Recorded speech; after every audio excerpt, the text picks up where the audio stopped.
Good morning. I want to welcome all of you to the May 24th, 2022 meeting of the Sacramento County Board of Supervisors. And I want to thank all who are in chambers this morning for joining us and those that are joining us via the broadcast. And with that, then, I'm going to turn to our clerk, Flo Evans, to call the roll to establish a quorum. We'll do the Pledge of Allegiance, make some announcements, and get right into the agenda. So, Flo, good morning. Good morning. Supervisors Cerna? Here. Kennedy? Here. Desmond? Here. Frost? Here. Natoli? Here. And you have a quorum. This meeting of the Sacramento County Board of Supervisors is cablecast live on Metro Cable 14, the local government affairs channel on the Comcast, Consolidated Communications, and AT&T Uverse cable systems. The meeting is closed caption and is webcast at metro14live.saccounty.gov. Today's meeting will be repeated Friday, May 27th at 6 p.m. on Channel 14. The Board of Supervisors fosters public engagement during the meeting and encourages public participation, civility, and use of courteous language. The Board does not condone the use of profanity, vulgar language, gestures, or other inappropriate behavior, including personal attacks or threats directed towards any meeting participant. In compliance with directives of the county, state, and Centers for Disease Control and Prevention, the meeting will be live streamed and open to public attendance pursuant to health and safety guidelines. The practice of social distancing and wearing of face coverings, mask, or shield is recommended for the health and safety of all persons participating in person during the meeting, although it is not required. Seating is limited and available on a first-come, first-served basis. Members of the public will be given 3 minutes to make a comment and are limited to making one public comment per agenda item or off-agenda matter. Please be mindful of the public comment procedures to avoid being interrupted or disconnected while making your comment. To make a comment in person, please fill out a speaker request form and hand it to staff. The chairperson will open public comments for each agenda item or call for off-agenda matters, and when the chairperson calls your name, please come to the podium and make your comment. To make a public comment by phone, dial 916-875-2500 and follow the prompts to be placed in queue for a specific agenda item or off-agenda matter. Please refer to the agenda or watch the meeting to follow along to determine when is the best time to call, to be placed in queue, or to make your comment. Clerk staff will transfer calls into the meeting accordingly. Each agenda item will remain open until the public comment period is closed for that specific item.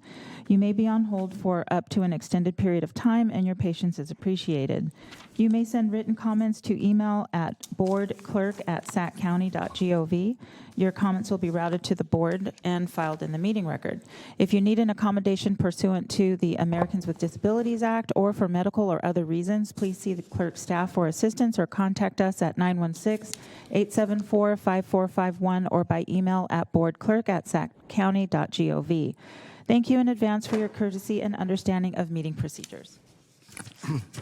Great. Thank you, Flo. Flo, would you mind leading us in the Pledge of Allegiance, please?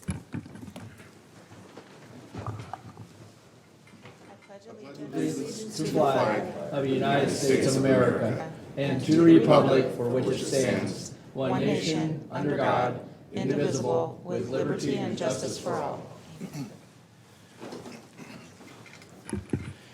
Okay, with that then, we're going to go to our off agenda. We have some folks in chambers to address the board. Do we have any on the line as well, any off agenda?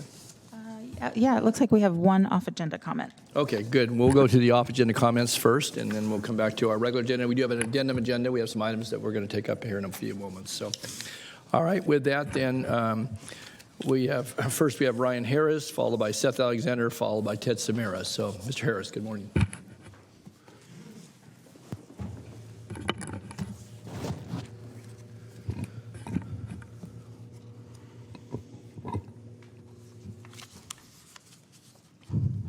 All right, so good morning. Good morning. It's becoming clearer every meeting that I care more about Sacramento and its citizens than the 5 of you. I'm exhausted, but I can't let you see it. Ann Edwards and her henchmen have made me fear for my life.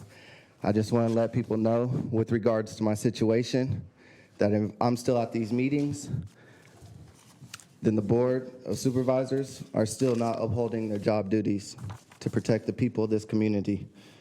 I also want to let the people know that if I'm missing with no closure, then it's because you guys have killed me.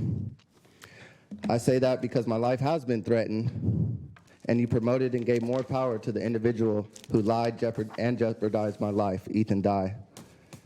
I provide you all examples of how Ethan Dye has lied. Members of the community have provided you examples of how Ethan Dye has lied. Even doctors have provided you with proof that Ethan Dye has lied, and you continue to ignore my pleas for help and protection from his abuse of power. So again, I ask Mayor Steinberg, Governor Gavin Newsom, what's up? Talk to me, let me know. The two of you are really great at getting out there and taking pictures with the African American community. But what are you truly doing to stop the systemic racism that's taking place within Sacramento County? Since the last time I was here, I had a county investigation. Are you aware that the program manager, Carmel Sidney, lied while under oath? Richard Desmond, you are a man of the law. You possess your Juris Doctorate. What does the law say about lying while under oath? It is a federal crime, right? In fact, how do you all feel about perjury? Mayor Steinberg, is this how you run your city? Governor Newsom, is this a new blueprint for California? Racism, employees lying under oath, directors partaking in defamation, retaliation, harassment, and discrimination? A state that forbids abortions but can provide adequate care or placement for the children in foster care now? Or a state that forbids abortions but doesn't have enough food to feed the babies that are here now? Or a welfare department whose HR department knowingly releases welfare recipient information. I could provide proof if you like. A welfare department that knowingly feeds starving humans, expired food. And I brought that to your attention before. And please don't get me started on the Sheriff's Department requesting for new weapons. Like on April 27th, when the Sacramento Sheriff Captain, Dan Donnelly, requested for weapons he admitted he was not familiar with, weapons he admitted he doesn't know what they do, and weapons he admitted he doesn't know why they'd use them. I want all my citizens in my city to be safe and protected, but not at the cost or experimentation of my people. Rest in peace to Stephon Clark. I can only hope that this makes it to Stephante Clark. Your tragedy was a result of a weapon that they were familiar with. What demographic do you think they will use these new weapons on? Or should I say they will learn how to use these new weapons on that they're requesting? I said that as long as I'm here, it means you are all not doing your job. So now my question is, why are you guys still here? Thank you, Ryan. Appreciate your comments this morning. Thank you. Okay, next we have Seth Alexander and Ted Samara. I don't know which order you want to go in, but you're welcome to approach the podium. Good morning, Seth. Good morning. Thank you. I'm here to speak about the 008 contract negotiations. It's kind of ironic that we're here speaking about that on the same day you're approving the contract for the 005 bargaining unit, which is also represented by us. I want to highlight one major difference between the two negotiations. In the 005 contract, the county was willing to offer additional monies for the lowest paid classifications in that bargaining unit, and they continue to refuse to do so for the 008 bargaining unit. 3 classifications, the human service assistants, the child development specialists, and the family service workers are the 3 lowest paid classes in 008, and they all do critical work for this county. The FSWs are responsible for transporting children who are in care of the state. They get kids who are in foster care to school at their home districts. They take them and observe visitations with their families. The CDSs care for children who've been taken from their homes before they're placed in placement. They also care for children while they're waiting to attend court hearings, and they help escort them there. This is vital work that these workers are doing for your county, and they do it for very little money. And all they're asking for is to get represented and recognized for the work that they do. And thus far, this county has refused to do so. And that's part of why we're where we are right now. That's all I want to say on that. Thank you. Thank you, Seth. Next, Mr. Samara.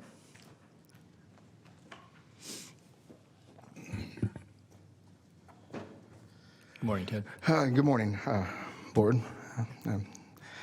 I have a little bit more to say than my agent there, Seth Alexander. Ted Samara, Executive Director, United Public Employees.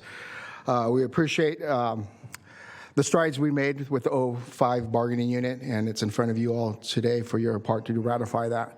And we appreciate what you all afforded for those lower pay classifications to receive additional equities. However, you're failing with the 08 bargaining unit in recognizing those classifications and what Seth just recognized, which are the lowest paid classifications. And to try to do comparables to some of these classifications, such as the FSWs, even the CDCs and HSAs, it's going to be hard to find because those classifications are unique to Sacramento County and the population in which they serve. They're unique. So basically, you're pretty much comparing them to themselves.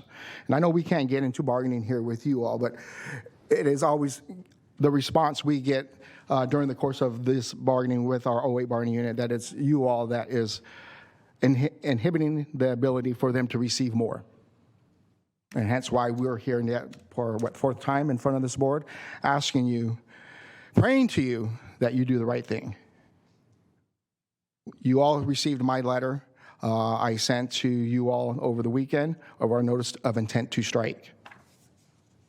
And also emphasize in there it is you all that could stop us from doing so. We can't wait a couple months to meet again. All right, I'm going to be meeting with my folks tomorrow to help narrow down a lot of these proposals. And we need you to do the same. There's over 1,800 in this bargaining unit that we're going to be calling off to strike in less than 10 days. And we hope and pray you do the right thing by recognizing and appreciating and valuing those employees, especially those lower pay classifications within the bargaining unit, and the sacrifices that they do on an everyday basis to provide services to children and to the most needy. Provide it to them. It is up to you. We do not want to fill this chamber with red or the quad out there with red. You are the ones that can prevent that. You are the ones. Regardless of what, if a mediator is going to call me and saying, hey, I'm breaching confidentiality, what is I don't believe I am. Regardless of what's said to me behind closed doors, I want what is right. You should as well. We're not asking for the stars and moon. It is 1%, 3% we're asking for these classifications. 3% for less than 100. You guys gave over 600, 3% in the 05 bargaining unit of the lowest paid classifications, in which they deserve. So we ask that you do the same here. Thank you and God bless. Thank you, Ted. Okay, I don't have anybody else in chambers on off agenda, so if there's somebody else here that intended to address the board on item not on the agenda, please get a speaker form to our clerk and we'll call upon you. But we do have someone on the phone, as I understand it, so we have No, actually, they were calling for a consent item, so they've been transferred. All right. So is there anyone else here on item that's not on the agenda? Otherwise, I'm going to close comments on non-agenda items. Okay. Then we'll bring it back to our clerk then for our consent calendar, our addendum agenda, and items that need to be acted upon. And so I'll turn to you, Flo. Okay, so for your matters today, you have an addendum agenda with consent matters, items 1 through 2. And then for your regular agenda, you have consent matters, items 2 through 56, and I do have comments. So for your addendum consent matters, items 1 through 2, item 1, you're adopting an ordinance of the Sacramento County Code amending Chapter 4.54 relating to fireworks. You waived reading on this on May 11th. Item 2 on the addendum agenda, you are also adopting an ordinance amending Chapter 16.140 of the Sacramento County Code relating to the technology cost recovery fee, and you waived reading on this item on May 10th. For your consent matters on your regular agenda, items 2 through 56, item 6, you are approving the Sacramento Metropolitan Cable Television Commission Joint Powers Agency Agreement and introducing an ordinance of the Sacramento County Code amending sections 5.50.104 and 5.50.112 relating to Sacramento Metropolitan Cable Television Commission and waiving full reading and continuing to June 7th for adoption. For item number 10, I do need a motion to continue this to June 7th. This is to authorize the execution of a right-of-way contract and a grant deed with the state of California for the sale of a portion of county-owned real property located within the American River Parkway Paradise Beach area adjacent to Interstate 80 business in the city of Sacramento. And the environmental document is a mitigated negative declaration. Ms. Stern? Yeah, I'll move to continue item 10. Okay, so let's move in a second to continue item number 10 until June 7th. Is there anyone who wishes to address this item? Anybody's time to speak? No. Okay. All right. And when it does come for action, it requires a 4/5 vote, does it not? Yeah. Okay. All right. If there's nothing further, the motion is to move item 10. Been seconded. Please vote.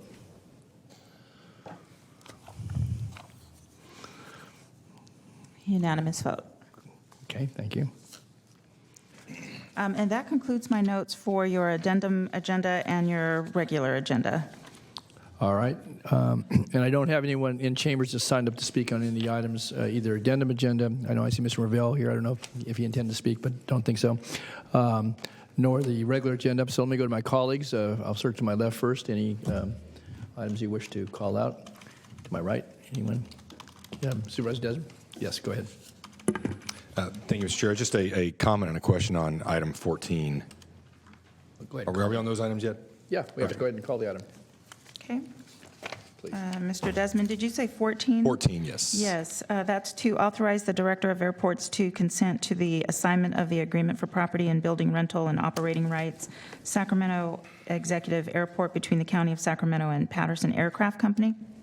Thank you. And just I had a conversation with our county exec and Cindy Nickel, Director of Airports, the other day about a somewhat related item. There was a guarantee that was executed, I think, 16 years ago when there was a change in ownership structure relating to Patterson Aviation, where Patterson guaranteed SacJet's obligations. And you mentioned to me this morning that we will be seeing something back here at the board relating to that guarantee. Is that right, Cindy? Yes, indeed. Thank you. We're thrilled with this acquisition of SacJet by Modern Aviation, first of all. And we have reviewed the 2006 action by the board as well as the guarantee, and we'll be bringing an item on the 7th of June Great. to extinguish that guarantee. Okay. Thank you very much, Cindy. I really appreciate it. Thank you. Great. Okay. Any other item, Mr. Desmond? I wanted to call out items 7 and 8. I wanted to make a comment, if we could, please. For item 7 and 8, approve relief of accountability for uncollectible accounts for Department of Finance, revenue recovery, write-off of fees associated with Assembly Bill number 177 in the amount of $496,364.62, and approve relief of accountability for uncollectible accounts for Department of Finance revenue recovery write-off fees associated with Assembly Bill 1869 in the amount of $118,388,757.15. My comment is, and I may be in form of a bit of a question too, is that the calculations that were made here, there's no kind of begin date. We have the end date because of the legislation when we're going to write these off. So I don't know if these accumulated over a period of 3 years, 5 years, 10 years. And how the calculation was made that $191 million, and I don't know if those are per ordinances that set certain recovery rates. I mean, for probation department alone, it's, order of magnitude of $70 or $80 million. And so I support the items. Obviously, it's the law. But I guess, Ann, I'm curious as to these calculations, and there's very little information, at least in the cover staff report, that says, the hourly rate. I don't know if this is standard or it's an exaggeration. It sounds like a heck of a lot of money to be written off. We're going to write these off irrespective of whether they're worth $1 or $100 million. But it just seemed to me when I saw these two items, and I know we briefed on Friday, so I got a chance to talk with you yesterday, but about this. But I guess I'm curious. I don't know if there's somebody in the audience, that could explain how these were calculated. I mean, they said they were certified under, certainly Mr. Lamar's departmental review of it. But I guess I'm curious. There's not a lot of information that tells us how you arrived at these numbers, or whoever arrived at the numbers. So I don't have an answer for you right away. I have an assumption, which is dangerous. Okay. Is Mr. Lamera on the line? Do we Yes, this is Ben. Oh, Hi, Ben. Good Go morning. ahead, Ben. Hi. So these are fees that are, once they're put on the books that in revenue recovery into their system, that they'll stay in the system. So these go way back. In 2009, we actually did a conversion into a new system. Some of these date, beyond that. And so about half of the dollars that we're writing off are prior to 2009. Okay. So they've accumulated. There's probably about, I want to say for AB 177, we probably had maybe $3.5 to $4.5 million annually in those fees. And then for AB 1869, it can range from $4 million to looks like $7.5 million each year.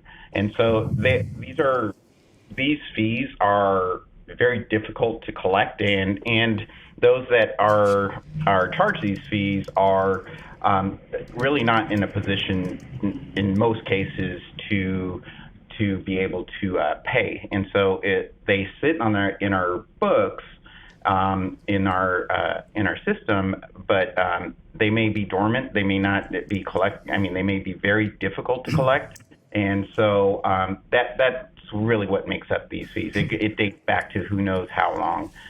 Like I said, in 2009, we brought in probably close to half of those fees into the new system.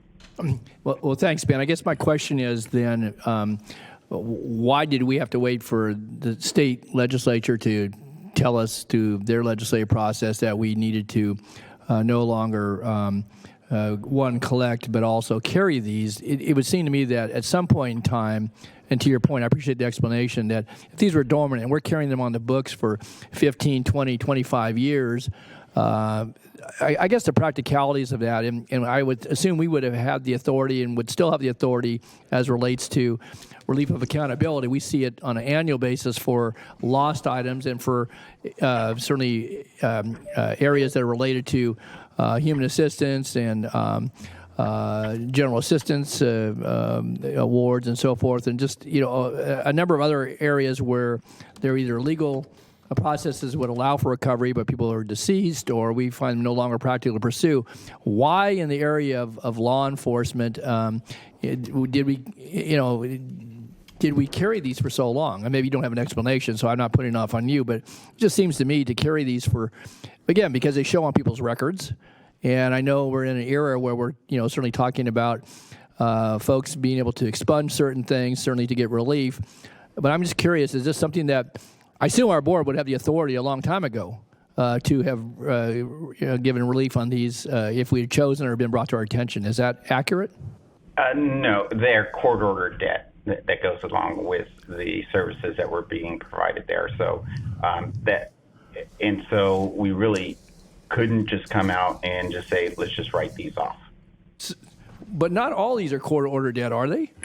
Some of the fees that are on the schedule are for assignment for services provided by the sheriff's department, and maybe they are court-ordered. I guess I don't want to parse it too much here this morning, but booking fees are not court-ordered. They're adopted. They're on legislation. We charge for booking fees, so I'm curious. Home detention fees. Home detention may be ordered by the courts, but those fees are set on a schedule that we charge. Yes, and I would have to look further into that piece, but it may be the courts that have requested them to, to be in probation or to be in certain programs, and there are charges associated with that. As far as did we have to charge them, I'd have to look further into that. Okay. Again, I don't, I know this kind of catching you a bit off guard here this morning, but I guess maybe I could turn to council. Lisa, is there anything you can offer? Again, we're going to do this. I mean, it's a lot. But I'm just curious as I thought about this a bit as to how we carry something for so long, and I appreciate Ben's explanation. So.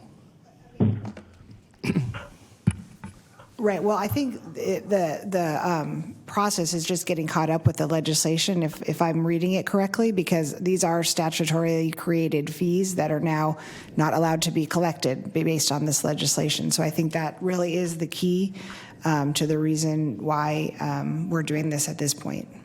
So, for example, probation department, where we show a write-off of $92 million, those were all court ordered. Again, I don't know the specific details of those fees, but I'm assuming that each department went through and cross-checked which fees they were no longer allowed to collect based on this legislation. I was not involved in that process. Again, I can find out if anybody in my office was, but I would assume that there would be a very detailed look into that dollar amount of write-offs. And these were all held by Department of Revenue Recovery? That's my understanding. Ben may have a better handle on that. Not all of those were being collected by Revenue Recovery. There's pieces that were actually in AB 1869 that the sheriff's office was the one responsible for, or they had taken on the responsibility for collecting those fees. I don't have it identified on here as to which ones they were collecting. So maybe rather than spend time this morning, again, I'm prepared to support these items, but would it be possible and maybe have it so we get on the agenda so information be on our public website? I think what's been offered here is given certainly a better understanding for me as to how long these have been carried.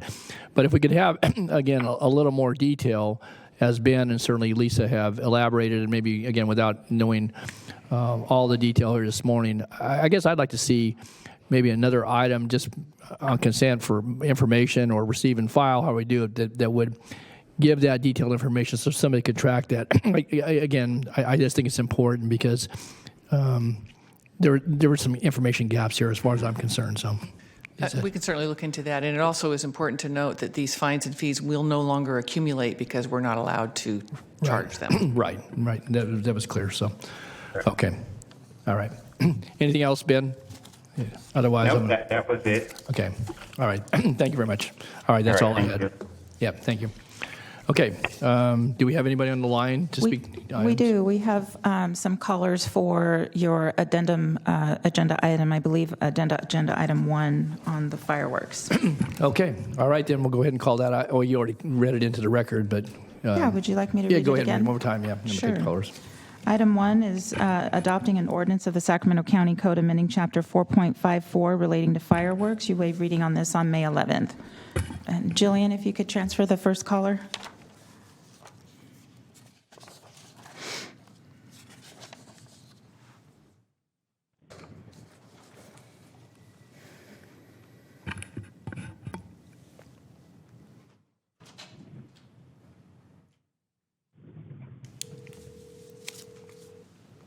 Hi, caller. Please start with your comments. You have 3 minutes.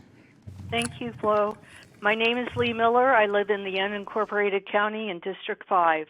As a result of the adoption of this ordinance, we will now have 5 incorporated cities in the Sacramento County, along with the unincorporated area within the Sacramento County, that have adopted the illegal fireworks social host ordinance.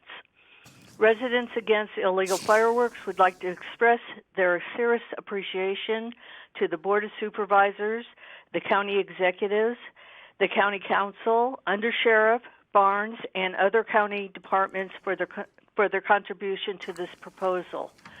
That's all for right now. Thank you very much. Thank you, Lee. Appreciate your efforts as well, and those of your colleagues in bringing this thing forward. So, okay. Thank you, Supervisor. Bye. Bye. Next caller.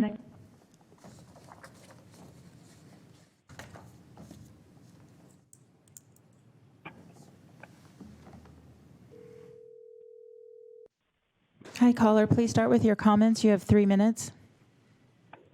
Oh, okay. Can I start right now? Yes, please. Okay, my name is Francesca Ritano. I'm a member of Residents Against Illegal Fireworks and also a board member of the Elmhurst Neighborhood Association, which wrote a letter back in April in support of the social host ordinance and cost recovery. And we've come a long way. I hope you adopt this today, but I do want, this is mainly to thank everybody in a way, the Board of Supervisors, every member, the county executive, Eric Jones, the county council, under Sheriff Barnes, and county staff that have worked on this. This has been a long haul, and this problem has grown over the years in the county. We are going into an extended drought. Please do not hold this item up. Please move it forward. Please get it in place for the 4th of July this year. And again, I mainly want to thank everybody. This has been a long, long process. Thank you. Thank you, Francesca. That concludes your callers for the consent items. Okay. And the addendum consent. Okay, so that concludes commentary on all the items on the consent calendar, and those we've taken action on one of those. And then a motion would be in order for the addendum agenda and the consent calendar. So moved. Okay. Moved and seconded then to approve. If there's nothing further, then please vote.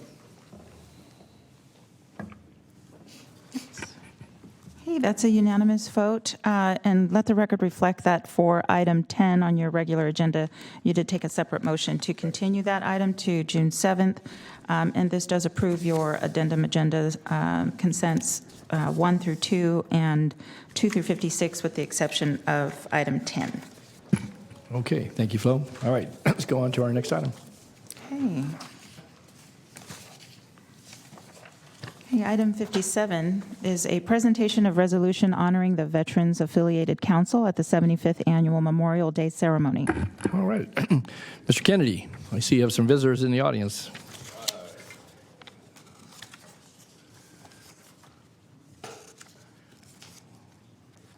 Thank you, Chair. It's good to be here today. I haven't actually been up here in a long time.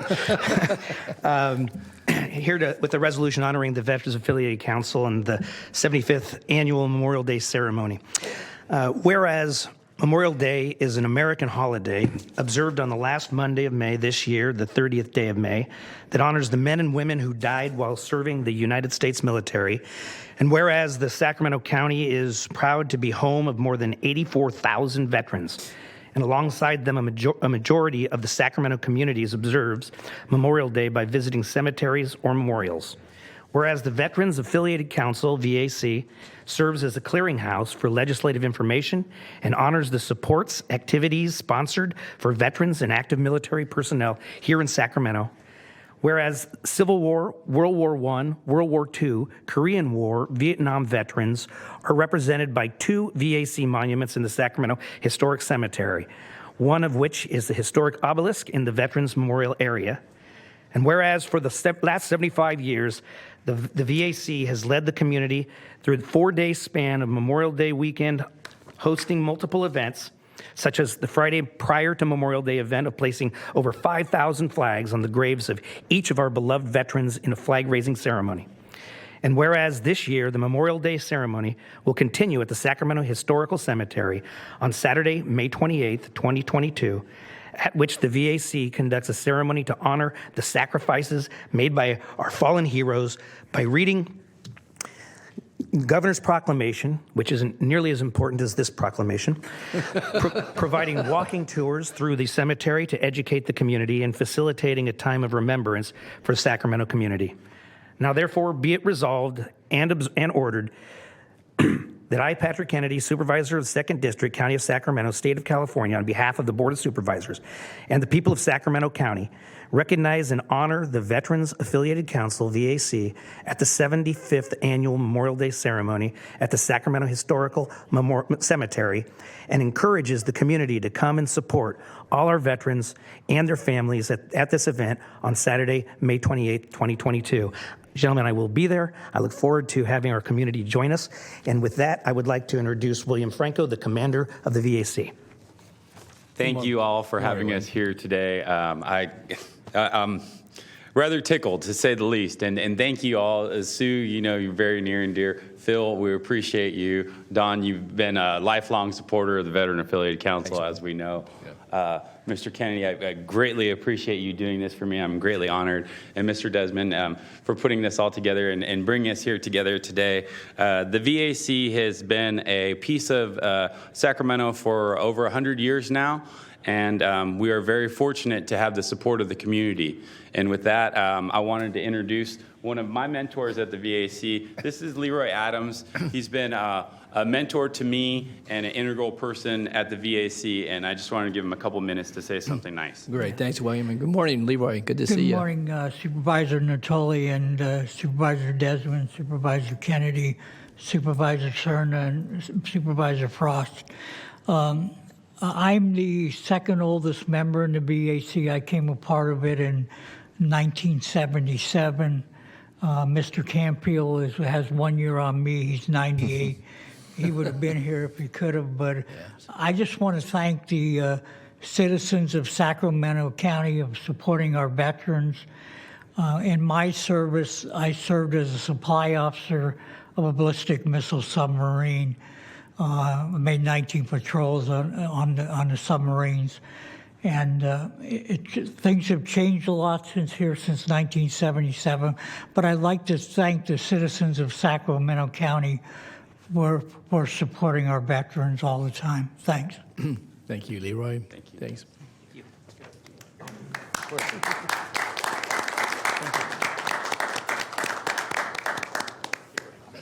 Yeah, okay. Don. Yes. Oh, you stand in the middle. Good job. There you go. Right there, nice and pretty. I'm the old guy. Barely.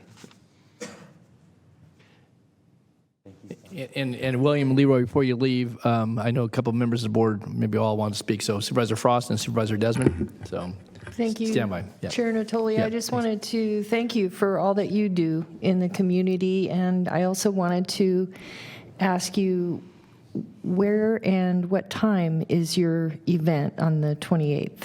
You guys are all welcome to join us. So it's located at the Sacramento Historical Cemetery. It'll start at 11 a.m. on the 28th.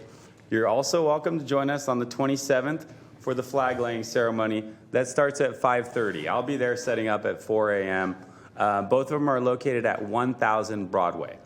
So that's, well, I was just talking with the city cemetery manager, making sure everything's all nice and pristine because we know the watering conditions, right? So right. Putting in 5,000 of those flags in hard pan dirt can be a little cumbersome. So I'm hoping we can get a little bit of moisture on that Do dirt. the scouts still assist you with that? I know you had some of the Boy Scouts. Yeah, we're going to have 3 troops out there. So we're expecting about 150 volunteers. Yeah. We'd love to have anybody in the community come out and join and be a part of that. It's one of those things that it's really inspiring when you're done and you get to look at that field of full flags of all impressive, of our William. heroes, right? Very impressive, yes. Yeah. Very moving. Thank you. No, thank you. Congratulations. Of course, you're more than welcome to join us. Great, thanks. Supervisor Desmond. Thank you, Mr. Chair. Thank Supervisor Kennedy for bringing this forward, but most importantly, William and Leroy, thank you very much for your service. I'm honored, certainly, to have you join us in the chambers today, and I intend to be there on Saturday as well to join you for the Memorial Day celebration. Thank you. Great. Thank you.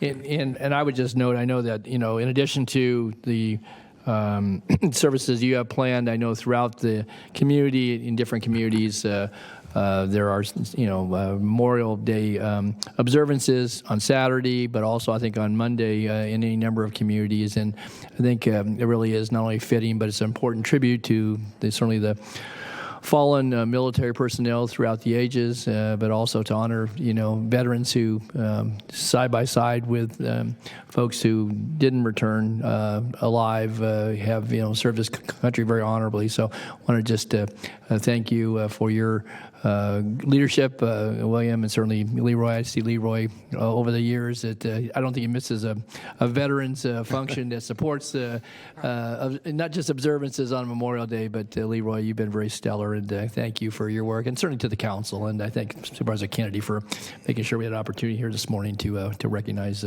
you. So now I have, again, Supervisor Frost and Supervisor Cerna. Yeah. Oh, Supervisor Cerna. Okay, Phil. Thank you. So thank you, gentlemen, for being here. It's good to see you. I think the last time I saw you, we were on the west steps of the Capitol. Yeah. So I just wanted to take this opportunity to not just thank you for your service, and obviously share, the rightful respect and express the specialness of Memorial Day as it relates to the fallen heroes, the vets that serve this country so honorably, but also to the families. To the families of the fallen, I think, is something that we should be mindful of during Memorial Day, as well as those that have passed in service to the country.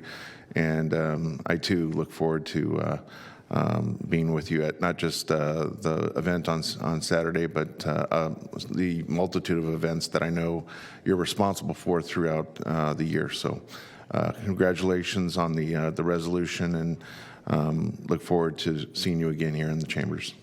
Thank you, guys. Thank you. Thanks again. I Very appreciate good. you. Thank you again, Mr. Kennedy. Good. Thank you, William. Thanks, Larry. Have a wonderful day. Yeah, you too. Okay. All right.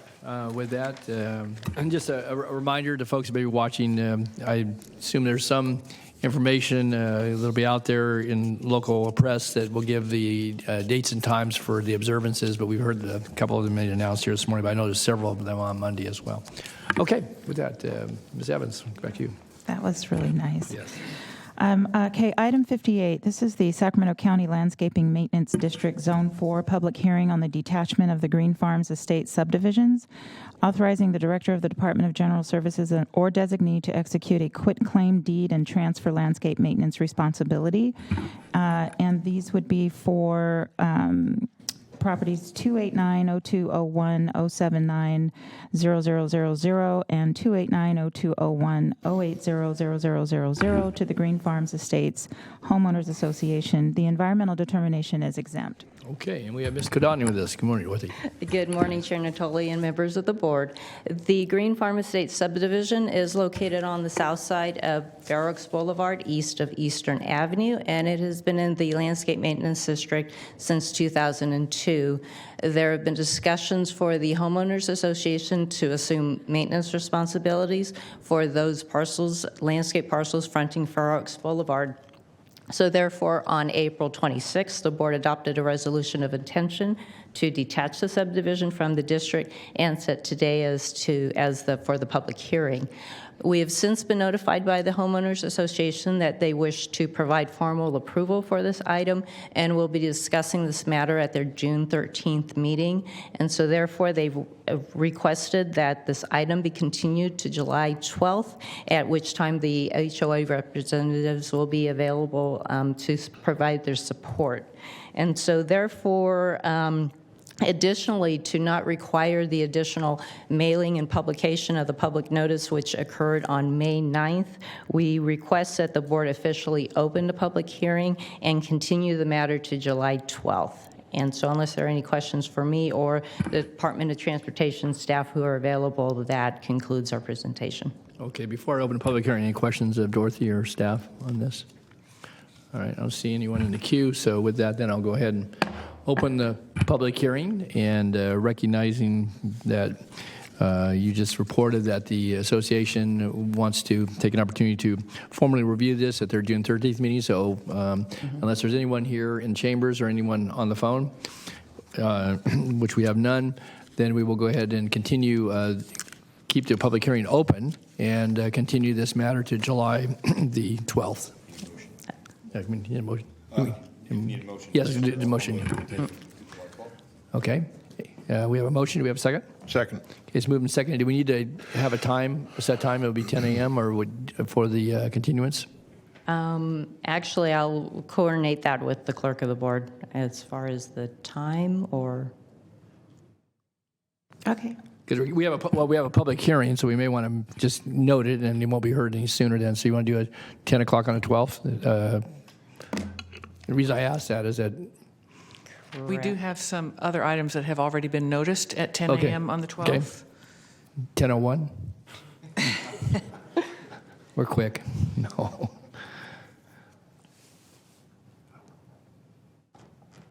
We can put it at 10:30. 10:30 flow, that works? Okay. Okay. All right. Very good. Okay. So that's the motion then, to continue this matter to July 12th, 10:30 in the morning. Please vote. Unanimous vote. Thank you. Thank you. Okay, See you July 12th then. Great. Thank you, Dorothy. Thanks, Flo. You're welcome. Item 59, Sacramento County Landscape Maintenance District, public hearing on the annexation of the Tierra del Sol subdivision and the levy of assessments. Approve the advance funding agreement. Direct the clerk to tabulate the protest ballot and annex the subdivision to the district and confirm the levy of assessments. The environmental determination is exempt. Okay. Good morning, Cheyenne. Good morning. Good morning, Chairman Antoli and members of the board. I'm Cheyenne Raymond with the County Engineering Division. The Tierra del Sol project is located at the northeast corner of Alberta Road and Quiet Knolls Drive and consists of 73 residential units. During the entitlement process, the project was conditioned to provide full funding for landscape maintenance. The Department of Transportation determined that the Sacramento County Landscape Maintenance District would be the appropriate district to provide these services. The project proponent submitted an application to initiate the annexation process. And on April 8th, a notice and ballot was sent to the project, to the property owner. Currently, the project site consists of 3 APNs, and it was recently discovered that 2 of the parcels are already in the district, and only 1 parcel requires annexation into the district. And that parcel is APN number 203-0070-075. In this district, rates do not adjust annually, and the residential rate is $42.50. So for the 2 existing parcels in the district, they collectively are assessed $85 annually. However, the project, which consists of 73 units, would be assessed $3,102.50 collectively. With this information, staff recommends that you adopt the resolution to execute the advanced funding agreement, open the public hearing, to consider all oral and written testimony, close the public hearing, and direct the clerk of the board to tabulate the ballots. Thank you. All right. We'll go ahead then, unless there's any questions. I don't see anyone in the queue. And go ahead and open the public hearing. We do not have any public comments on this item. All right. So we don't have any public comments. I see no one in chambers wishing to comment on it. We have none on the phone. So with that, then I will close the public hearing and bring it back to the clerk to tabulate the results.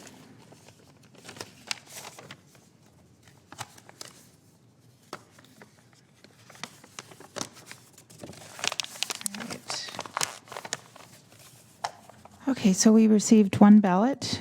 The legal owner is Antelope Residential Properties. These are for parcel numbers 203-0070-075, 203-070-138, and 203-070-139. And the site address is Quiet Knolls Drive in Antelope, California. And they are in agreement of the proposed assessment. Okay. Then the clerk has read into the record, so I'll turn it back to you, Cheyenne, to help us fill in the resolution before we consider a motion by the board. Thank you. Section 2. At the close of the public hearing, the board had received 0 protests. Section 3. At the close of the tabulation, the board had received 1 protest ballot totaling 100% of the assessments to be levied, of which 100% was in favor of the assessments and 0% was in opposition. Okay, very good. All right. We do have the resolution then now completed, so we'll turn to the board for a motion. So moved. It's moved. Second. Moved and seconded then to approve the action as recommended, recognizing the resolution. The numbers are clear. So with that, we'll please vote. Unanimous vote. Very good. All right. Next item, please. Okay, item 60, this is for County Service Area Number 1, Zone Number 1, public hearing on the benefit category change and levy of increased service charges for Florin Vineyards 1 and 2. Okay. Cheyenne, you're back again. Thank you, members of the board. I'm Cheyenne Raymond with the County Engineering Division. The Florin Vineyards 1 and 2 project is located in the northwest corner of South Watt Avenue and Florin Road. During the entitlement process, the project was conditioned to provide full funding for street and safety light maintenance. County Service Area Number 1 provides these services, and the 5 parcels that are currently seeking this entitlement are in that district and would simply need a change in benefit category to satisfy this condition. The project proponents submitted an application initiating the benefit category change process. A notice and ballot were mailed to the property owners, informing them of today's public hearing. Each parcel is currently assessed $2.56 for a total of $12.80 annually in the streetlight only category. The proposed change in benefit category is into the enhanced street and safety light category. For residential units, the current rate is $54.46. And for non-residential units, they are assessed approximately 89 cents per linear foot of street frontage. The project consists of 285 residential units and several non-residential units, which include a park, drainage conveyance and detention, open spaces, landscaping, and remainder lots. Therefore, the total project would be assessed $19,554.74. Staff recommends the board open the public hearing to consider all written and oral testimony, close the public hearing, direct the clerk of the board to tabulate the return ballots. Okay. Thanks, Cheyenne. All right, with that, open the public hearing, and do we have any comments? We do not have any public comments for this item. Okay, no one in the audience. I have no speaker forms. So with that, I will close the public hearing and direct the clerk to tabulate the. Okay, I'm going to be opening 2 ballots.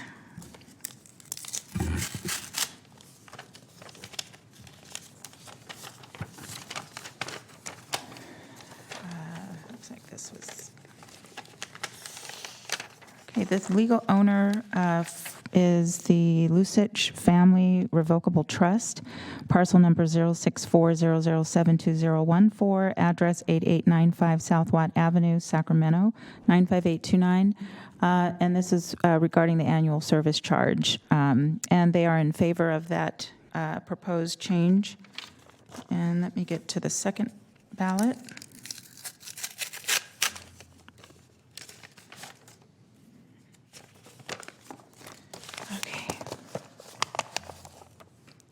Okay, the legal owner is Florin Vineyards 273 LLC, parcel number 06400720003, 06400720024, 06400720040, 6855 Gardner Avenue and 8891 Florin Road, Sacramento, 95828. They are also in favor of the proposed change to the benefit categories. And that's all I have. Okay, thank you, Flo. Okay, Cheyenne, you want to give us a summary, please? Yes, sir. Thank you. Section 2. At the close of the hearing, the board had received 0 written protests. Section 3. At the close of the tabulation, the board had received 2 protest ballots totaling 92% of the total service charges to be levied, of which 92% was in favor of the benefit category change and 0% was in opposition. And 8% didn't respond. Yes, 8% Okay. did not respond. Okay. All right. Very good. Nothing further, Mr. Stern? Yeah, move the item. Okay. Been moved and seconded then to approve the item, noting the resolution. And with that, then, please vote. Unanimous vote. Okay, very good. Thanks, Sean. Appreciate your work. Okay, next item. Okay, for item 61, authorization for the issuance and sale of bonds for the Sacramento City Unified School District General Obligation Bonds, election of 2020 Measure H, 2022 Series A, and an amount not to exceed $225 million by a negotiated sale and approval of related documents and certain other related actions. Authorization for the levy of taxes for the Sacramento City Unified School District 2022 General Obligation Refunding Bonds, accepting the designation as paying agent, therefore, and directing the County Director of Finance to maintain taxes on the tax roll. Okay, do we have a presenter on this item? Okay. Yes. Yes, this is Colin Bettis, the County Debt Officer. Hello, Colin. Good morning, Chairman Tolley and Supervisor. The item before you now is the issuance of the Sacramento City Unified School District General Obligation Bonds election of 2020, Measure H, Series 2022, in a not to exceed amount of $225 million. These bonds are intended to fund a variety of projects, list of which is included as an exhibit to the board item. The Sacramento City Unified School District Board requests that the county authorize the issuance and sale of the general obligation bonds. The district has self-certified its most recent interim finance report as qualified, which prevents it from selling bonds on its own behalf. The school district will issue its own refunding bonds in an amount not to exceed $65 million for the purpose for the prior issuances of general obligation bonds for savings of greater than 5%. For all series of bonds planned to be issued, the county will act as the paying agent. While the county will act as paying agent, no revenues of the county are pledged for the payment of the bonds.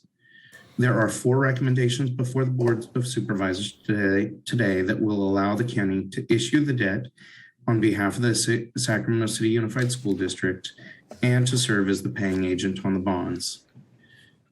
Should you have any questions, Joe Crump of Dale Scott and Company, the financial advisor of the school district, is available on the conference line, and I'm also available for any questions you may have. I do want to mention that the bonds will all be issued as fixed rate bonds. There will be no variable bonds, and there will be no capital appreciation bonds. And this concludes my presentation. Thank you, Colin, for the presentation. So bring it back to the board. Any questions for Mr. Bettis or Mr. Crump? All right, seeing none in the queue, then I'll bring it back to the board. Do we have any comments on the telephone line? Anyone? No. Okay. Did you officially open the public hearing? Nope. Public hearing is officially opened. No public comments. And there's no public comments. With that, then we'll close the public hearing officially. Very good. Okay. We have a motion. Moved and seconded then to approve this recommendations outlined in our staff report. And if there's nothing further, then please vote. Unanimous vote. Very good. Thanks. All right. Item Okay, 62. for item 62, we just barely made it by 4 minutes. So I am going to be asking the board to continue this item to June 7th at 10:30. This was County Service Area Number 1 to conduct a public hearing on the fiscal year 2022-23 service charges, confirm engineer's report, and adopt a resolution setting service charges for fiscal year 2022-23. The continuation request is just due to noticing. It didn't get properly noticed. Okay. All right. Do we have a motion to continue? Chair moved, seconded by Mr. Desmond, to continue this item to June 7th at 10 a.m. Please vote. Unanimous vote. Excuse me, 10:30 a.m. 10:30. 10:30. Yeah. Okay. All right. That takes us through the morning agenda. I guess we can take up the appointments, nominations. If you'd Yeah, like. that would be great if we could get that out of the way. Let me jump to that. That's item number 66. Do you guys have your notes? All right. You're continuing to June 14th, the Cordova Community Planning Advisory Council, Disability Advisory Commission, Sacramento County Treasury Oversight Committee. You're continuing to July 12th, the Antelope Community Planning Advisory Council, Carmichael Recreation and Park District, Civil Service Commission, Casumnas Area Community Planning Advisory Council, Maternal, Child, and Adolescent Health Advisory Board, Natomas Community Planning Advisory Council, Sacramento County Bicycle Advisory Committee, and the Veterans Advisory Commission. And you do have some matters today. Adult and Aging Commission. Okay, the Chief of Staff recommend continuing this item to June 7th, pending interview. Okay. Area for Agency on Aging Advisory Council. Recommendation is to nominate Julie Bates and continue the remainder to July the 12th. Got it. Fair Oaks Community Planning Advisory Council. Please continue to June 14th. Okay. And Orangeville Community Planning Advisory Council. Please nominate George Lowry. And do you want to continue the remainder to June 14th? Sure. Yes, I do. Sacramento County Mental Health Board. Please continue to 6/14. Okay. And last is the Vineyard Area Community Planning Advisory Council. We have two, so Supervisor Kennedy. June 14th, okay. And Mr. Natoli. Yes, ditto for D5. Got it. And that concludes your nominations. Okay. Any other order of business for the morning? If not, we'll be back in chambers. We have no closed session today, correct? Okay. All right, so we'll be back in chambers at 2 o'clock for the afternoon items. So thank you all for being with us, and enjoy the rest of the morning.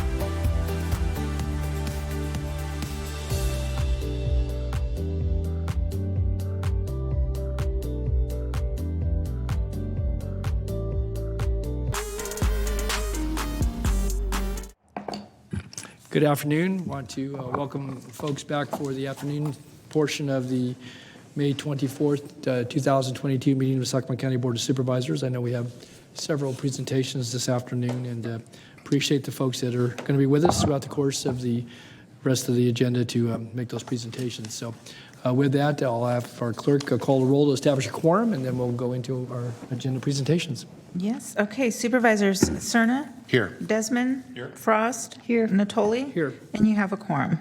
Thank you. And Supervisor Kennedy will be arriving shortly. So Okay, thank you. Item 63 is your 2022 Elder Death Review Team Report. Okay, and I don't know if Dawn's going to, Dawn Blade, is it Blade or Bladette? Blade. Dawn Blade from the District Attorney's Office will be one of our presenters today. And thanks for being with us. Bruce, did you want to make any comments to introduce this item, or?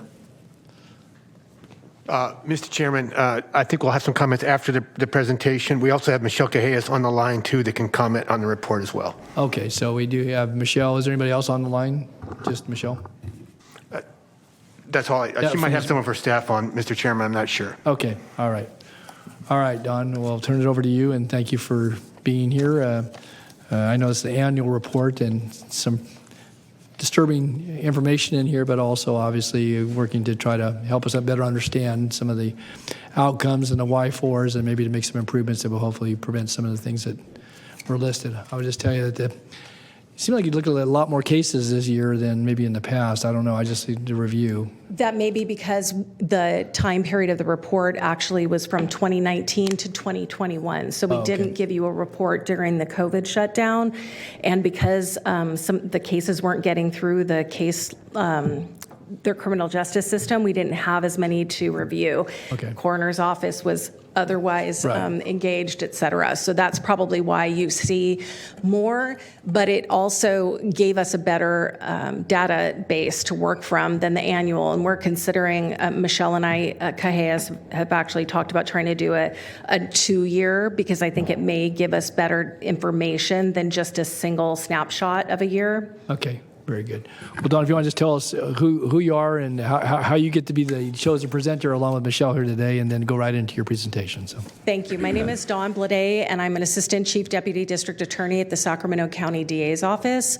I oversee the Sex Crimes and Family Violence Bureau, which includes elder abuse. We have one dedicated elder abuse prosecutor and a grant-funded elder abuse victim advocate that work exclusively on elder abuse cases involving neglect and physical abuse, and to a lesser extent, financial abuse.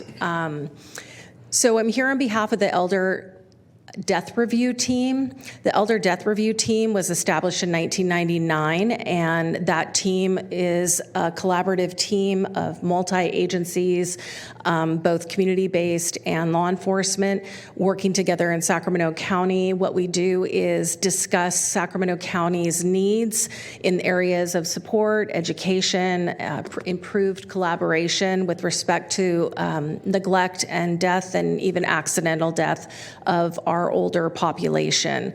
The Death Review Team meets every other month or 6 times a year. We collect cases and information that are reported to us through the coroner's office. Some of those may be just suspected issues of abuse or neglect. So we delve into them. Ultimately, some of them are concluded to be natural causes, or we look and we see, we probably think this is neglect, but we don't have enough information to prove this, or we know this is neglect, or this is criminal neglect or abuse, and we have actual criminal cases that resulted from those cases. So we're not able to talk about any potential criminal cases until they're through the system. And so some of the dates of the actual deaths are not necessarily reflective of the date of the report, but actually when the death was originally reported. As I said, this report covers 2019 to 2021. And what we found were some trends. Some trends with regard to elder abuse is, number one, it's increased in Sacramento County. As far as the district attorney's office is concerned, our filing of cases has increased. We filed 154 cases in 2020, 114 in 2021, 154 in 2020, 114 in 2021, and 168 have already been filed.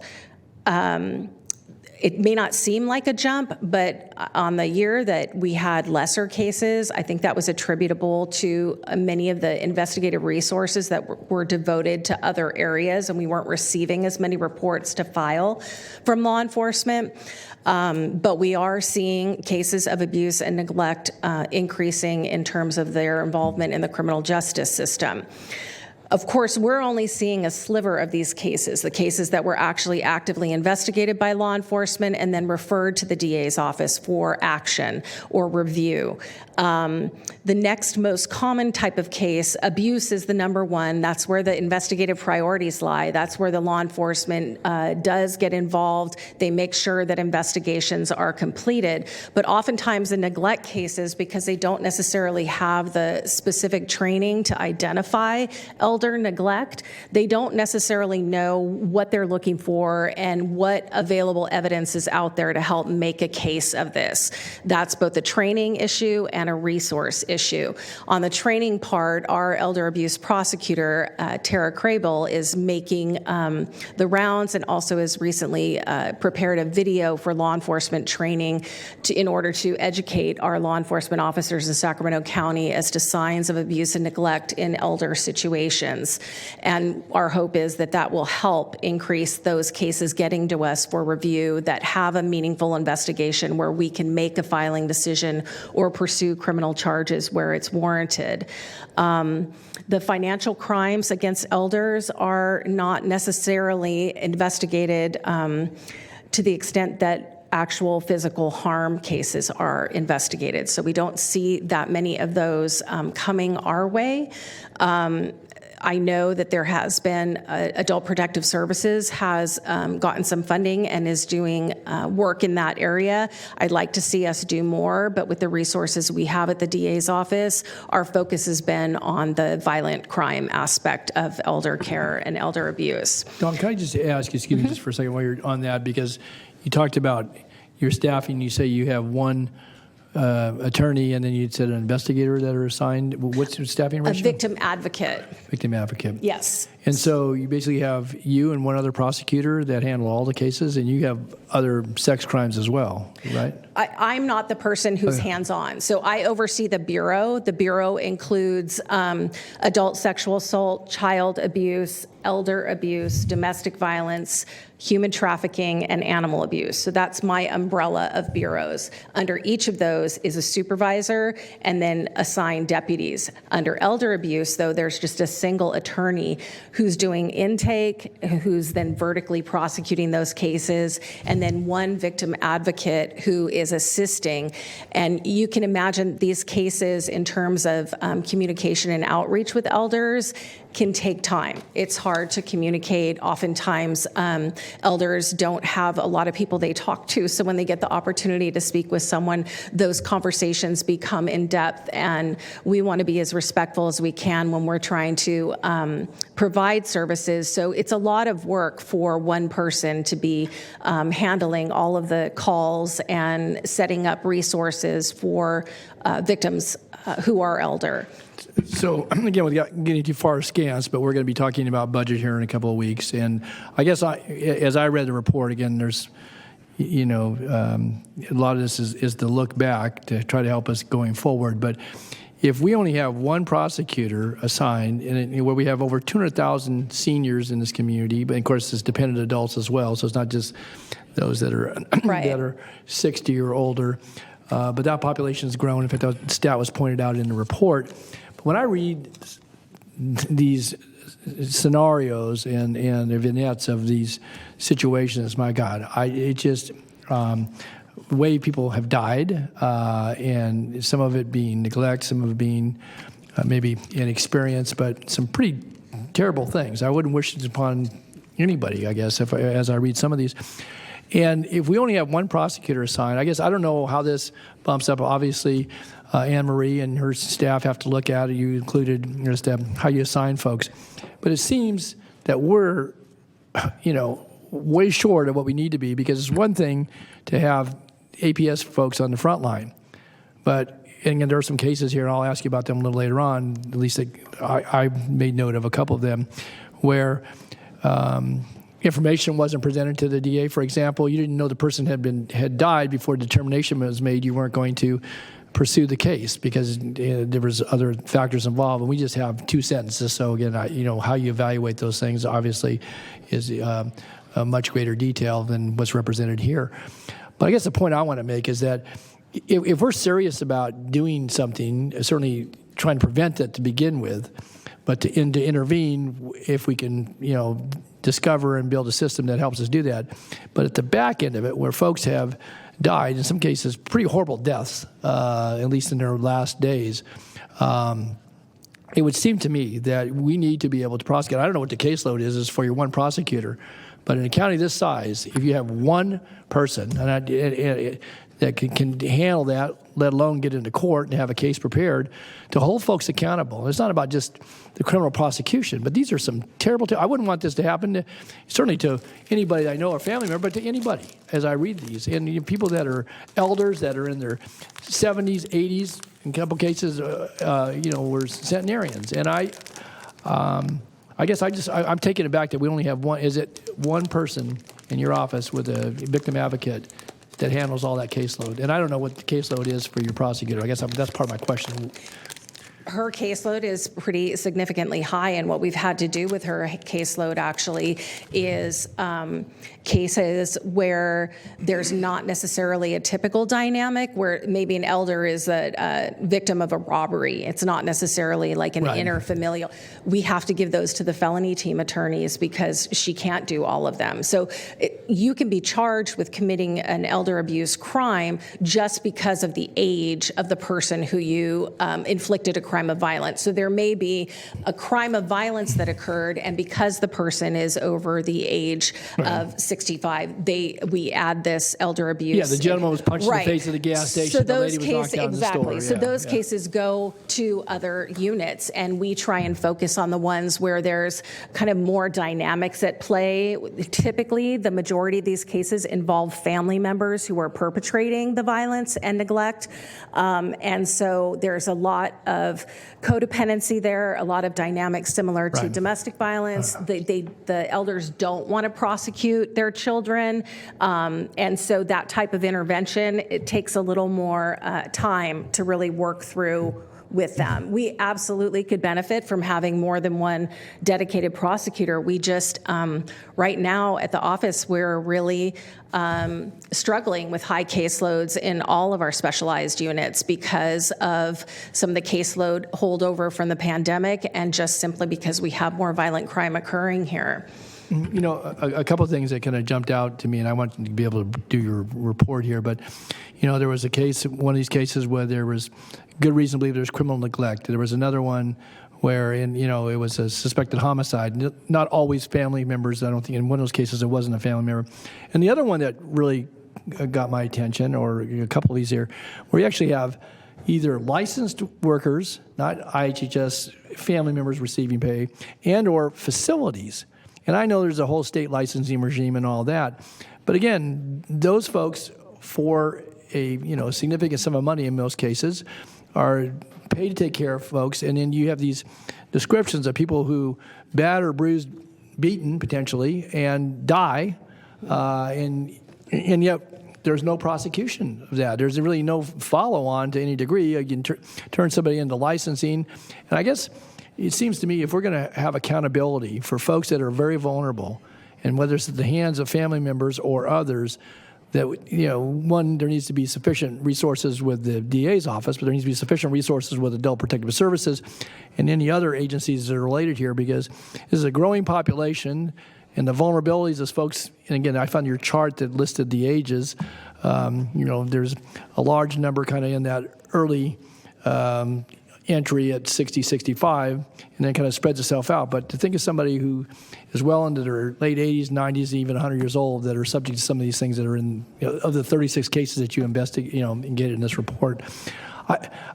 Bruce, I'm kind of giving a precursor, but my expectation is that, one, that hopefully something as it relates to budget and staffing resources, but also that, we take this seriously. We haven't seen this report in a couple of years. But again, as I read this, some last night and some today, it's pretty disturbing. I mean, again, I wouldn't wish this upon anybody. And we're doing what we can in a lot of respects, and this doesn't negate any of the good work that's done at any of the levels, whether it's in the prosecutorial arena or in IHHS or facilities that do serve many hundreds, if not thousands of people. But there needs to be some more accountability, because right now, for a variety of reasons, I think there's a real lack of accountability, not by design, but maybe just because of the way this system, the number of folks, but the number of cases speaks volumes to, I think, the point you're making earlier, Don, but the one that I took from this report as well. So. No, I agree with you, absolutely. And in some of those cases that you're mentioning, what happened was there was an informational report taken, and then there was no follow-up investigation by law enforcement. So my understanding of both the police department and the sheriff's office is there aren't a dedicated team of elder abuse detectives that are working. Those teams are also dedicated to child abuse, also dedicated to domestic violence. They're kind of more broad-based, and everyone is prioritizing where the investigation should take place. And what we've seen is a lack of follow-up, where we've had to chase down reports, we've had to ask to have an investigator assigned, and that's impacted our ability to have a meaningful case to review for prosecution, because if we don't have the investigation, things like crimes happening in a care home, I know we just had our EDERT meeting, and there's a case that's not quite ripe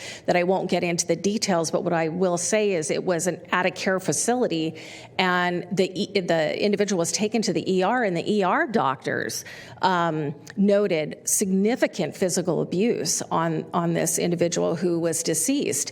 And the problem is without somebody identifying which one of the caregivers at the facility was the person to inflict the violence, when it happened, how it happened, and then the competing facts of, elders are susceptible to falls. There's all kinds of, built-in defenses to these crimes, so they're not as easy to prove as the facts are egregious and really horrifying for us to read, thinking of our own family members who are older. But thinking as a prosecutor, I need to be able to prove each element and who did this beyond a reasonable doubt. And that takes a collaboration between us and law enforcement, each devoting those resources to making sure those cases are fully investigated. And if we can't have criminal culpability, that licensing has to shut these places down and make sure that they're not functioning.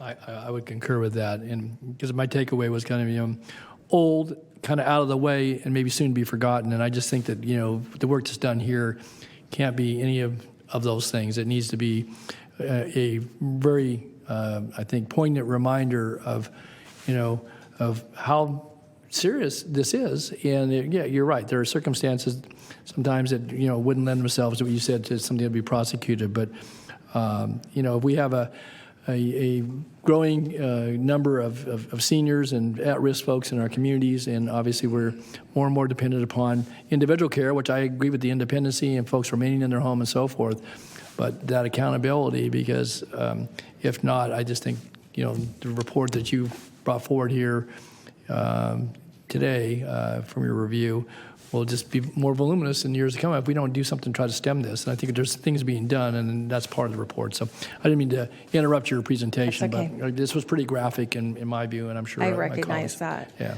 Yeah. So Adult Protective Services and the Family Justice Center have also both shown an increase in service requests related to our older population. APS received 17,119 calls to the hotline during the fiscal year 2021. That's a 121% increase in calls since 2013-2014. After hours calls have also increased. In terms of the active open cases for abuse or neglect, they've gone up 72%. So Adult Protective Services is getting hit really hard by these numbers as well. And then as you've already observed, the population of the county's elders are growing, and the IHSS program has also increased 19% since 2017, and it's expected each year to rise another 5%. In terms of the need, we have over 32,000 recipients of in-home support services in Sacramento County, and then we have an incredible shortage of care providers. So once again, we're seeing a shortage of the resource and then an increase of the need, which also can contribute to these types of scenarios happening. 36 deaths were studied. Page 7 of the report showed the categorical breakdown. The largest number were accidental deaths. The next was homicide. Questionable neglect, then homicide, and then undetermined natural causes were both at about 11%. Suspicious death, inconclusive, about 8%. And then criminal neglect and abuse were only 3%. So that tells me that many times when going through these cases, we have a frustration. Part of the EATR team collaboration is everyone talking about who had contact with this family or this care provider throughout the process. So did medical have contact? Did Weave have contact? Did APS have contact? Who knew about this individual and their situation? And many times, nobody did, or limited people had exposure. The elders are isolated. They're not a part of community. Nobody is reaching out or knows the kind of level of care that they're receiving or not receiving. And this results in us not having the right information to really decide where did the breakdown occur, where could we have intervened, where could we have maybe provided additional support. We had a number of categorical or issues or areas of concern, including homicide, of course, and there wasn't really a consistent theme. The homicides varied from stranger to acts of violence to familial violence. We saw a number of falls. We saw water safety and fire safety issues. Again, the IHSS care providers who were either improperly trained or incompetent or unable because of substance abuse or other issues to provide the kind of care necessary. We saw abuse and neglect. We saw care facility deaths. And then we also saw a situation where there was a hospital discharge without a care plan that almost immediately resulted in the individual's death. So what is the public advice? Some of this is about reaching the public and educating them, is listening to older adults, reaching out to them and to the caregivers, understand what challenges the family is facing and try to find support for them. Report abuse or suspected abuse to local adult protective services, to an ombudsman, or to the police or law enforcement agency. Use the hotlines. There's national elder abuse hotlines that are available. I have resources in the packet. And increase outreach and education to see the signs of elder abuse and how they're different from the normal aging process. Consistent bruising, shutting down, not wanting to talk about how injuries happened, seeing ulcers or bed sores happening on a repeated basis or in a severe way. Those are situations where there needs to be intervention. Checking in, providing overburdened caregivers with support, giving counseling, relief care, adult daycare programs are a great resource, an ability to not only have the person, elder or dependent adult, be seen by other individuals, but also to get that social outlet and to make sure that mentally they're in the best place they can be. And of course, there's also drug and alcohol abuse and mental health issues by some of these caregivers that affects their ability to care. And those resources can additionally help limit these people in having that condition impact the people that they're trusted to care for. So what were risk factors we saw? Current diagnosis of the elder of mental illness or a loss of cognitive function. So as the elder is unable or less able to tell us what's happening with them, how it's happening, how it's not happening, who's caring for them, when they last took their meds, that makes it difficult for us to assess what's going on. If they've had past abuse or drugs or alcohol, that can affect their cognitive abilities and abilities to communicate. Physical health issues. Don, excuse me, just if you pause for a minute. I think Supervisor Desmond wanted to ask a question. So yes, yeah, I'm sorry. Thank you, Mr. Chair, and thank you, Don. We hear from you and on these cases and the child abuse cases, and you are protecting the most vulnerable in our community, and I thank you for that because I can't imagine it's an easy job, and this is I concur with Chair Natoli about how disturbing this is, these statistics, of course. And I had a few questions relating to the IHSS providers, 7 of the 33 cases that you identify. And you have several suggestions here, and I look forward to a discussion, really on this board on what we could do, or are there some suggestions here that we could carry out? But could you tell me what kind of training do IHSS providers go through in terms of spotting abuse and neglect, and what are their reporting requirements as an IHSS provider? I think Michelle might be in a better position to talk about that. I just offer some initial comments, Supervisor, then yes, Michelle can chime in. But as you may know, through our IHSS public authority, training occurs for IHSS providers. But I must tell you, when I look at this report, it raises a lot of questions. I mean, admittedly, we have 32,000 or so IHSS cases, so it's not, I wouldn't call it an indictment of the whole program. Of course. But it does raise concerns. And you will see, by the way, in the budget coming forward in June, some increases in both IHSS and APS, which I think can help the discussion, certainly. But I do think we need to look at that training curriculum to explore what we might need to add to it to try to address some of the identifiers and other things that might be necessary. I'm going to suggest to folks that they check with what other counties do on this and see if there's anything we can buffer our training with and what they might be doing in these situations. Again, I don't see it as an indictment as the whole program. Absolutely. But when you have these cases, it does suggest that there's something we need to follow up on here. If we get these additional staff, for example, it'll help us with our annual reviews of IHSS cases. And so we can certainly have discussions about how we best use those staff, assuming the board approves them. And if you don't mind, I'll ask Michelle just to weigh in briefly, too. Michelle, if you're on the line? I think she's on the line. Good afternoon. Yeah, good afternoon. This is Michelle Callejas. So the care providers are actually trained by the IHSS public administrator. So you hear each year from Executive Director John Kazitsa. So his office is responsible for recruiting care providers and getting them on the IHSS provider registry. What I will do is follow up with him to find out what the specific training is that is provided. And I will also find out if that same training is provided to family members that are chosen by recipients of services for them to be their provider. So for example, if I say I will have my adult son be my provider, I have the right to make that choice. So I'll find out if he gets a different training than, say, a stranger that would come into my home and provide the care. Okay. Thank you, Michelle. I appreciate that. I mean, of course, there are a lot of family members that are IHSS providers and then are subject to certainly the training and the oversight, but so many family members are not. And obviously that's a big segment of the problem as well. And I agree with you, Bruce. This is in no way a criticism of IHSS, which I think is a terrific program, but we should always be evaluating and see how we can do it better.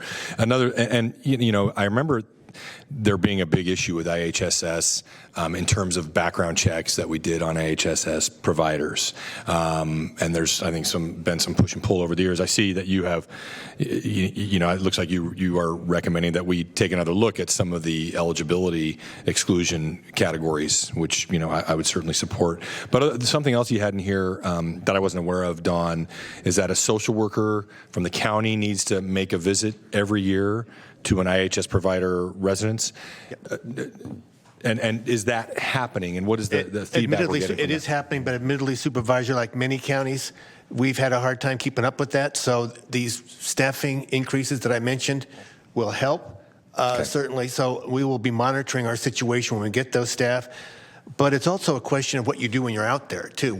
This report will really help us, I think, focus on the kinds of things that have to be reviewed and how we best use those staff. Okay. Yep. All right. Thank you. Yep. Just before you leave that, though, you got to open the door with your question about, and again, there were 7 specific cases that referenced IHHS, but they weren't all family members, and there was a couple here where there had been a history prior, but then reports either weren't given to the DA's office, and again, the conditions of some of these folks who were the victims, the ones that, the elders that passed away were just, again, I don't need to be graphic by description or in a report, but they were just terrible. I mean, the human condition, the physical condition, if not the mental, and how that, can continue to occur, particularly with folks that either are licensed, because there was another one in the care home where I think the comment was that, there was some history of the operator or caretaker of being aggressive or something in that effect. Abusive. And so how does, again, it's not all in the DA's realm or even in APS's realm, but if we know that, then, and there's continued to, again, unless there was some criminal prosecution and or license revocation, they're probably still providing services today for all I know. Well, that's wrong. If I may, Supervisor, I think another follow-up for us is to continue our discussion with state licensing staff on this. My experience is sometimes that unless you push hard with some of those folks, you don't get the kind of follow-up that you might. So I think that's another area that we need to look at. Use this report for some discussion with them as well.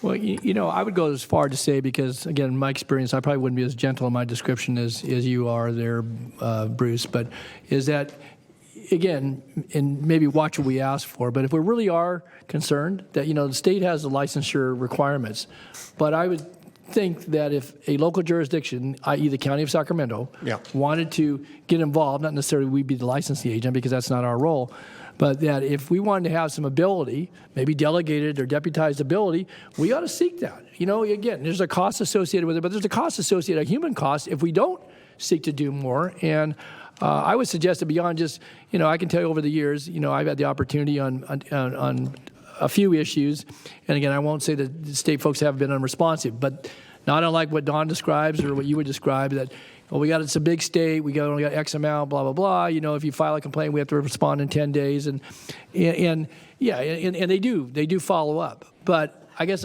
some of this has urgency that if folks don't get attended to, the gentleman who got released from the hospital, who, if there had been a home health care agency notified, but he declined and he was dead in a few days. And so some of these are more ongoing.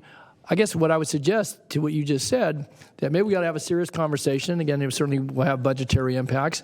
But again, it may be the right thing to do, that if we want to step up and be a leader in this regard, then maybe we insert ourselves. Again, hopefully they would welcome us to do that, to play a more active role when it comes to licensure. And certainly at the IHHS, we're the ones, we're the responsible entity for 32,000 caregivers. And but when it comes to homes and some of these facilities, some of them are licensed. And the other thing is, a lot of them have not gotten in the way of licensure. Now we're finding many, many unlicensed facilities. But in this one case, they had a history. And, nothing happened. The person died and no report filed. DA didn't have anything to go off of. And so I guess I would just ask that maybe we take a more serious look at this. It has financial implications, but it has human implications if we don't try to do more. So I might just add one more comment, Supervisor. That is, we will take a look at the background check aspects of this that you brought up and the speaker brought up as well. I know they're there. Worth looking at. Absolutely. Okay. It's more than worth looking at. We had one of these cases where it was clear that an IHSS worker was involved in neglect, but it wasn't something we could criminally prosecute. Our elder abuse prosecutor contacted IHSS and said, hey, this person is concerning. We want to make sure she's not still a care provider. And we're told that there's nothing they can do without a specific criminal conviction or finding a financial fraud. They're not excluded from being a provider. So even if we have seen and documented history where the person has been involved in a case of neglect or abuse without a formal criminal conviction, they're going to be able to continue to be an IHSS provider. There needs to be more discretion in IHSS in not only limiting who is, you can have a violent criminal history, but as long as it's not related to elder or finance, you can be an IHSS provider. So I feel like there needs to be more discretion to limit who is capable, not experiencing current mental health or substance abuse issues, and does not have a violent criminal history or a history of abuse or neglect in providing care for elders. And all of those components should be something that are examined before someone is anointed the caregiver at the county expense to provide care. Well, right, because we basically give the blanket approval that this person's trustworthy to the degree that they haven't gone as far as you just described, but they're paid with public dollars. It's all of our tax dollars that are paying, and in many cases, in the overwhelming number of cases, people are getting care in an independent setting that's good and allows them to have dignity for all the remaining years of their life. But in these cases, and ones that obviously aren't in this report, and it may be a small fraction, but it's graphic and it's inhumane. I'll just say that. I mean, it is, and to the point of people maybe dying at the hands of others. And then the one person makes a comment that, well, I didn't turn the person's conditions and didn't take them to the hospital because I was worried about the paycheck. It's like, what? It's not uncommon. Because which is why that's one of the warning signs, is if there is a care provider who's financially dependent on the elder, they have a motive not to seek assistance if it's going to potentially lead to the elder being put into a rehabilitation facility or some other kind of skilled nursing facility where they need more care, and then those dollars stop. And if that's the only income source, that's a dynamic that is going to inure to the benefit of the provider and not the elder. Yeah. Supervisor Cerna. Thanks, Don. Thank you. Thank you, Mr. Chair. Thank you for your presentation. I'm looking forward to hearing more from you, but I think the discussion is a good one. A question for Bruce. remind me, Bruce, we have IHSS eligibility workers, correct? Yes, sir. So their responsibility is what? To go to a household that's interested in having the service, and the eligibility worker, presumably, what they do comes from state statute in terms Correct. of how they determine Right. yes or no on the ability to provide the service. Is there anything in state law that we know of that prohibits a county from augmenting the eligibility protocols to, for instance, also look at the mental acuity of the individual who would be receiving the care, and presumably has a say in whether they like, a potential service provider or not? Because what I'm reading in some of these instances, maybe many of them, is that you have someone that's elderly that needs the care, but perhaps lacks the cognitive ability to make an informed decision about the quality of the care that they would receive. So my question again is there anything that keeps us from maybe looking at those protocols to augment on occasion not just the eligibility determination, all the boxes that need to be checked per se, but also having maybe a county psychiatrist Right. or psychologist perhaps provide some kind of additional assessment so that we know that the person that needs the care can participate in determining who provides it. It's a great question. I don't know the answer to that. I'm going to ask Michelle to weigh in on that. Whether or not, Michelle, we're precluded from supplementing those eligibility criteria. Could you speak to that? So I would need to follow up on whether we can enhance it. I think you all remember that it is an eligibility program with some pretty, finite areas for us to address. But I will definitely follow up. My understanding is that when the IHSS eligibility workers go out, they assess, the needs of the individual, of the recipient, to determine the number of hours that they will receive. They also do an assessment as to their memory orientation, their judgment, so kind of a soft cognitive assessment, if you will, just to determine where they are in that area. But again, I can follow up. Supervisor, I just might add that if we find in our follow-up that there's some kind of statutory issue that might get in our way, that might be something we want to look at with our delegation to see what we can do with that. Typically with state programs, if you want to add to the eligibility criteria, there's usually some room to do that. Mm-hmm. But we'll have to explore it, as Michelle said. Yeah, no, I appreciate that. I think, too, we have to remember that even though someone who is seeking IHSS care for the first time Mm-hmm. may present differently in a number of years afterwards in terms of their cognitive ability. Yes. And I think it's mentioned here that the only requirement is for IHSS to come out once a year to, I guess, reassess things. But maybe there's something we could affect, whether it's changing state law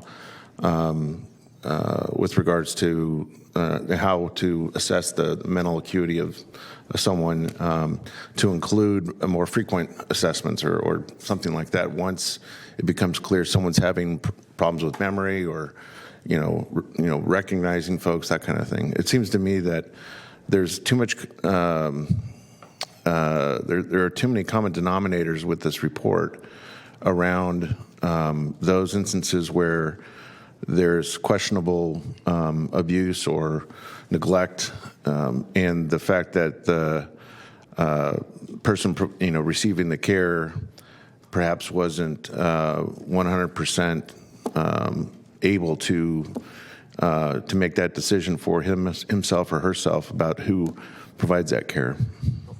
Thank you. Thanks. Okay, Supervisor Kennedy and Supervisor Frost. Hey, Chair. I apologize for being late, so if I repeat something that's been said, it's probably worth repeating anyway.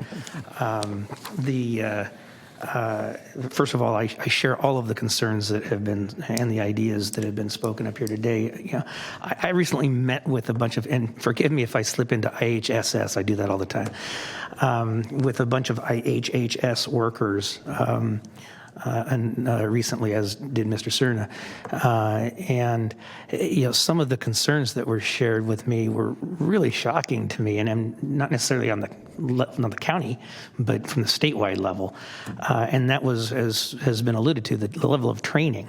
I mean, things as simple as the ability to give an injection.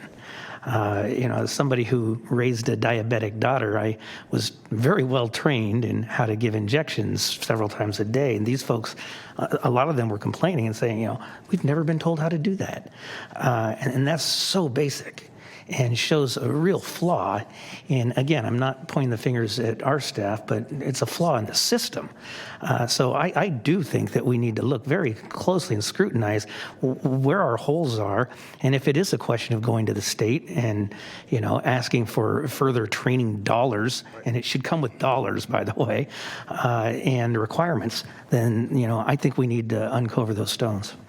You know, Supervisor, I just might add that my experience, the focus at the state level has, I think, been more focused on IHSS fraud and things like that, which is not unimportant. Believe me, that's not unimportant, but less so on the kinds of issues that you're raising, quite frankly.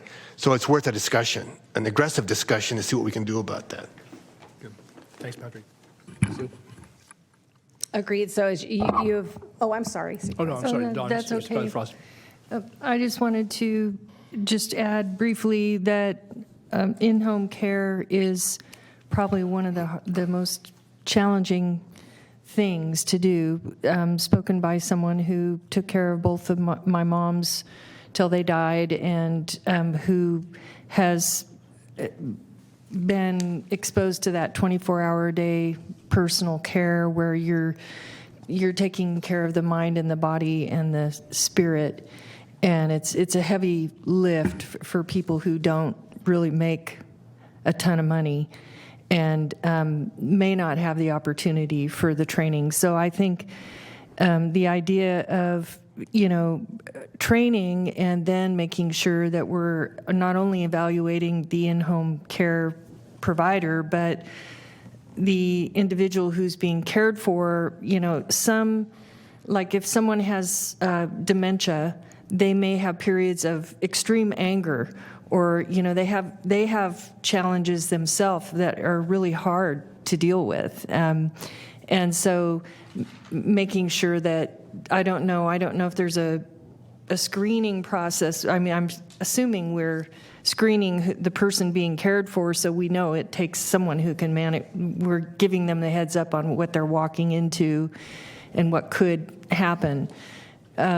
But I like the idea of more training and maybe even some incentives. If they get more training, they get a little bonus or something. It might improve the care that we're giving in Sacramento County.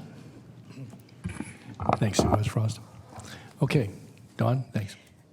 So I think we've all talked about and identified the issues with the IHSS providers, and it is not only an assessment of the elder who's needing the care and their ability to choose, and if there's any undue influence on that choice, and then also the training and capacity of the person providing the care. So it's kind of a twofold we need to focus on, and I think we've explored that here, but it is, as we saw in this report, a critical need. Also, with respect to not just home service providers, but individuals who are not maintaining their medical care. We saw some situations where there were elders who clearly had a myriad of health issues who had not been to a medical facility in a year, sometimes longer.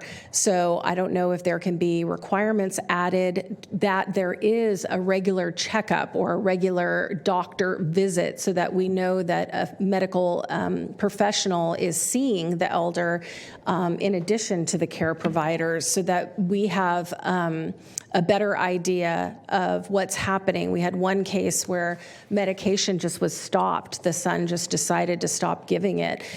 We have other cases where the person just had not seen a doctor, and so we don't know how long the issues of neglect were going on. So that's what can happen when elders are isolated, when they're not having contact with anyone outside the home. So the more that we can encourage people in the public and people in the professions that have contact with older folks to make sure that they reach out to them and make sure that they're getting regular medical care, having access to mental health services on both sides, respite care for care providers, making sure that senior centers are open, daycare centers help provide relief to the care provider, and also exposure of the elder to other people that they may be able to develop trust and talk about if there is abuse or neglect going on at the home.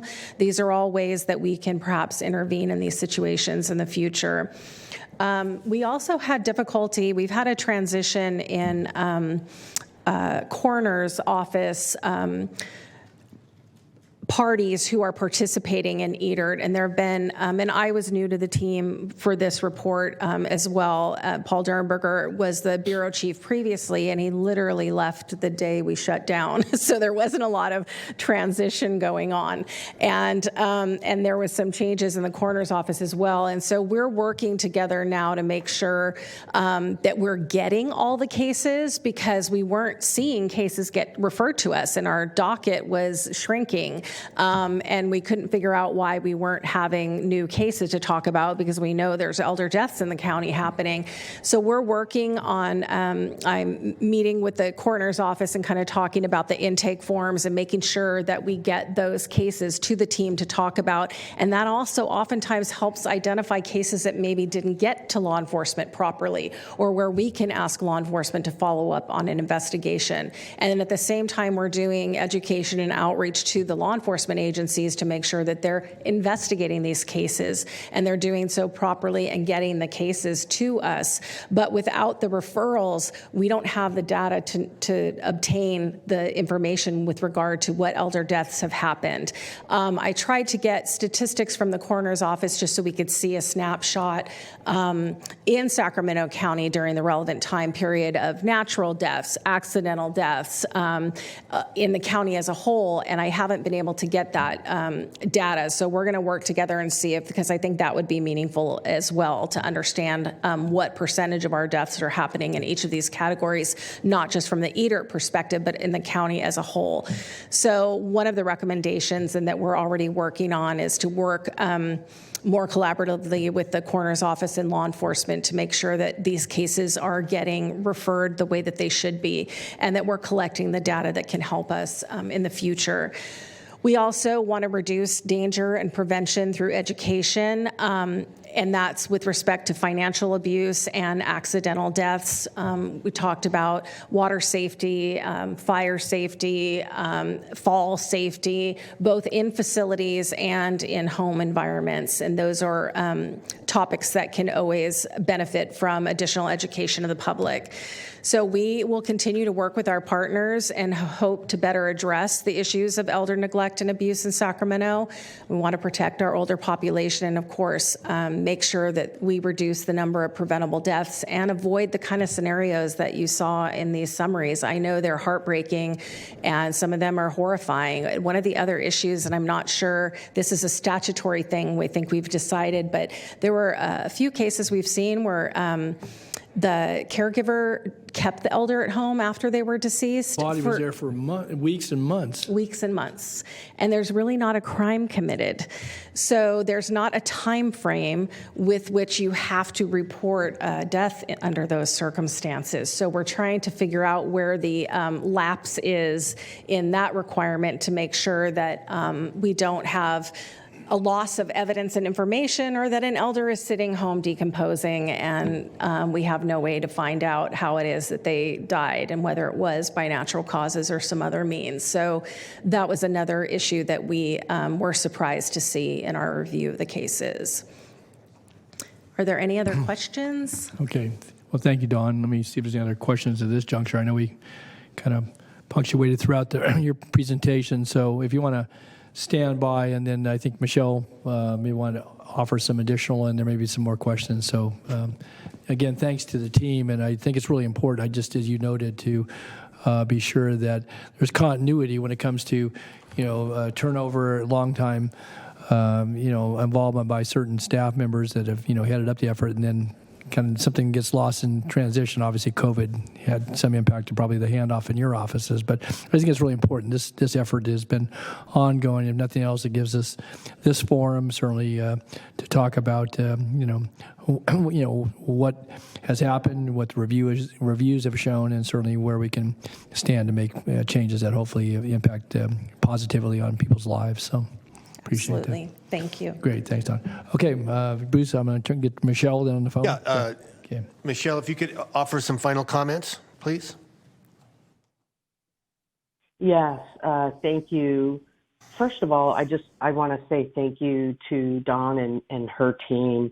As she said, she was kind of thrown into this just because of Paul's departure right at the beginning of the pandemic. And I just really appreciate the efforts put into the discussions as well as to the report. And as she indicated, we'll be working together to just kind of strengthen the process so that it can really be used to help inform improvement efforts. I am deeply grateful and appreciative of all the comments today and of Dawn and her team and the overall interest in promoting the safety, health, and well-being of our older adults and our dependent adults. So I'll just say a couple of things. Bruce mentioned that we are requesting additional positions for APS. As you know, the age for which APS will go out and investigate abuse and neglect is 60 now instead of 65. So you will see in the budget a request for positions that will strengthen our operations as well as allow us the ability to provide case management services where we may be able to attend to some more issues. We are also asking for additional IHSS positions, and that is such a complicated program. And I hate to throw this out there, but I might just throw out that at some point we might want to have an IHSS workshop because there are so many moving parts. I will say that for the IHSS care providers, the California Department of Social Services has developed a care provider training that's expected to roll out in the fall. I haven't seen the curriculum, so I can't speak to what's in it, but I will certainly follow up to get a little bit more information on it. And then the other piece that has been mentioned, and it is a frustration for me as well, is that sometimes there is abuse in the home, and the older adults don't want to prosecute because oftentimes it is a family member. And it is interesting with just the similar dynamics with kids and child abuse, where they don't want their parents to get in trouble. The difference is, even when we know there's an older adult being abused or neglected, we do not have the authority to remove them because they're an adult. And so we do everything we can to help address safety and well-being, but it is definitely a challenging situation. And just the follow-up areas that I will go into is looking at the actual training currently provided for providers as well as family members. As the discussions have noted, there are family members who have been abusive. And what is really difficult and challenging with this program is that the recipient is the employer, and they have the right to hire or fire the providers, the care providers. They also have the ability to waive some of the crimes that preclude a provider from being a care provider. So, definitely there are some areas where I think it would be legislative fixes, but certainly areas where the entire program can be strengthened because with our aging population, we know that it will continue growing. Thanks. Thank you, Michelle. me go to board members. Any other thoughts or questions? One thing comes to my mind. I think that as a result of this annual report, some of the things we talked about, certainly you've heard expressions of concern and some suggestions and questions from board members.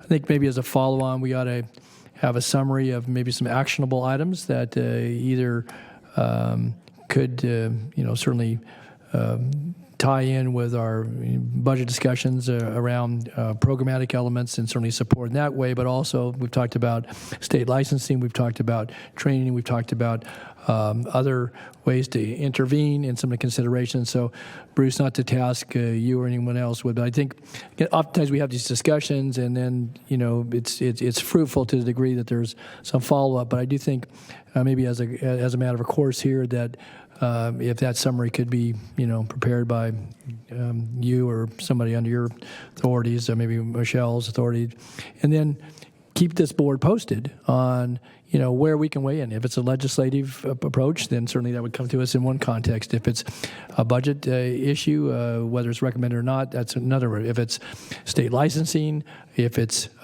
training, again, there's multiple fronts here, and so without burdening you or anybody else with more work, I think that if we kind of coalesce this, certainly in light of the seriousness of the way this report's presented and taken into account, I think that would be helpful. So I don't know if there are any Good suggestion, Mr. Chairman. We'll do that, definitely. Thank you. All right. Very good. Okay. Any other member of the board then? If not, then thank you, Don. Thank you, Michelle, Bruce, all the folks that have worked on this. And as gruesome as it may be, I think it certainly provides a good foundation to continue to try to do our best to help those that are most vulnerable in our community. So thanks again. Supervisor Natoli, Yes, I just wanted to put on the record that there were no public comments for this item. Okay, good. I was just going to ask you, so you got ahead of me. Thank you. Very good. Okay, with that then, this is a receive and file, and we will then go to our next item, item 64, which is a group gun violence workshop. So I don't know if you want to call the item, Madam Clerk. Sure. Gun violence workshop. Very good. And Mr. Jones is lead on this. I'm going to start with a sad irony. Yes, Supervisor, I'll be discussing that too. Yes. So, Ann, did you have any beginning to the? Okay, thank you. Good afternoon, Chair Natoli, Board of Supervisors. I'm Eric Jones, the Deputy County Executive for Public Safety and Justice. And I wanted to acknowledge our own tragedy we had here just downtown. And I'll be discussing a lot of the dynamics around that sort of absolutely horrible tragedy. And this is a challenging but necessary conversation about gun violence. And there is an increase in gun violence nationally on many fronts. And I believe what Supervisor Cerna was discussing is the absolute horrible school shooting with mass fatalities in Texas just today. So 15 people died. I have not heard. Yes. 14 kids and a teacher. Oh my gosh. In west of San Antonio. Yes, so those types of shootings are absolutely on the increase. And those are typically sole assailant, sometimes what is known as a lone wolf, active shooter type situation that we could spend a whole entire workshop on just that. And certainly very, very sad day. And ironic that that's what we're discussing today is gun violence. But I do want to note that today's presentation is specifically around, I'll answer any questions, of course, that we want to talk about gun violence. But this presentation is specifically around group gun violence, also known as gang gun violence. And I'll talk a little bit about what the research shows out there, but also I want to acknowledge a lot of really good work that's going on within the various cities within the county, as well as the various county organizations. And there are experts that I've worked with, not just here, but elsewhere, based on a citywide basis, countywide basis, statewide, as well as nationally. And these experts are practitioners, and you have a lot of them right here, we do in Sacramento County, as well as academic researchers. And I believe what is worthwhile is a blend of both, where we have practitioners as well as academics tackling the problem. And I think the key for the group gun violence is going to be around a regional approach. So there's not one agency tackling this problem. And again, there's a lot of regional work going on right now. So again, today's presentation is around group gun violence. Before I get into the presentation, I wanted to ask if there are any questions about the other incident that was mentioned or that type of gun violence. Any questions? Not at this juncture. Thanks, Eric. Yeah, sad day for sure. So we have been seeing increases in gun violence locally as well as regionally. And so when we talk about gun violence, often there are two metrics, which are homicides as well as non-fatal shootings. And I think it's important. Homicides get a lot of the key news media, but also important is to examine non-fatal shootings, because we believe that's probably the better metric as to how much gun violence is going on.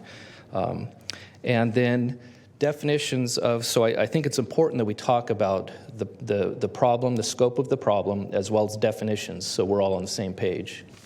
So when we talk about violent crime, clearly it's not exclusively a law enforcement issue, and we need community and other partners as well. And again, this is because gun violence is so high, and if we talk nationally, over 20,000 gun deaths took place across the country, and that excludes suicide.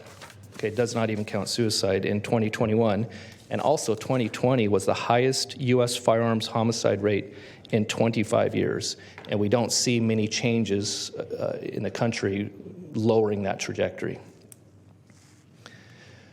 When we talk about gun crimes, defining what that is, it's either guns being used illegally or illegal possession. So that could be a person who is prohibited from having a firearm, or it could be an illegal firearm that's illegal to own. And we're seeing there is a higher propensity to use and carry firearms than we've seen before. When it comes to the causes of the increase in shootings nationally, there is no consensus among experts. There are various theories such as COVID and post-COVID behaviors.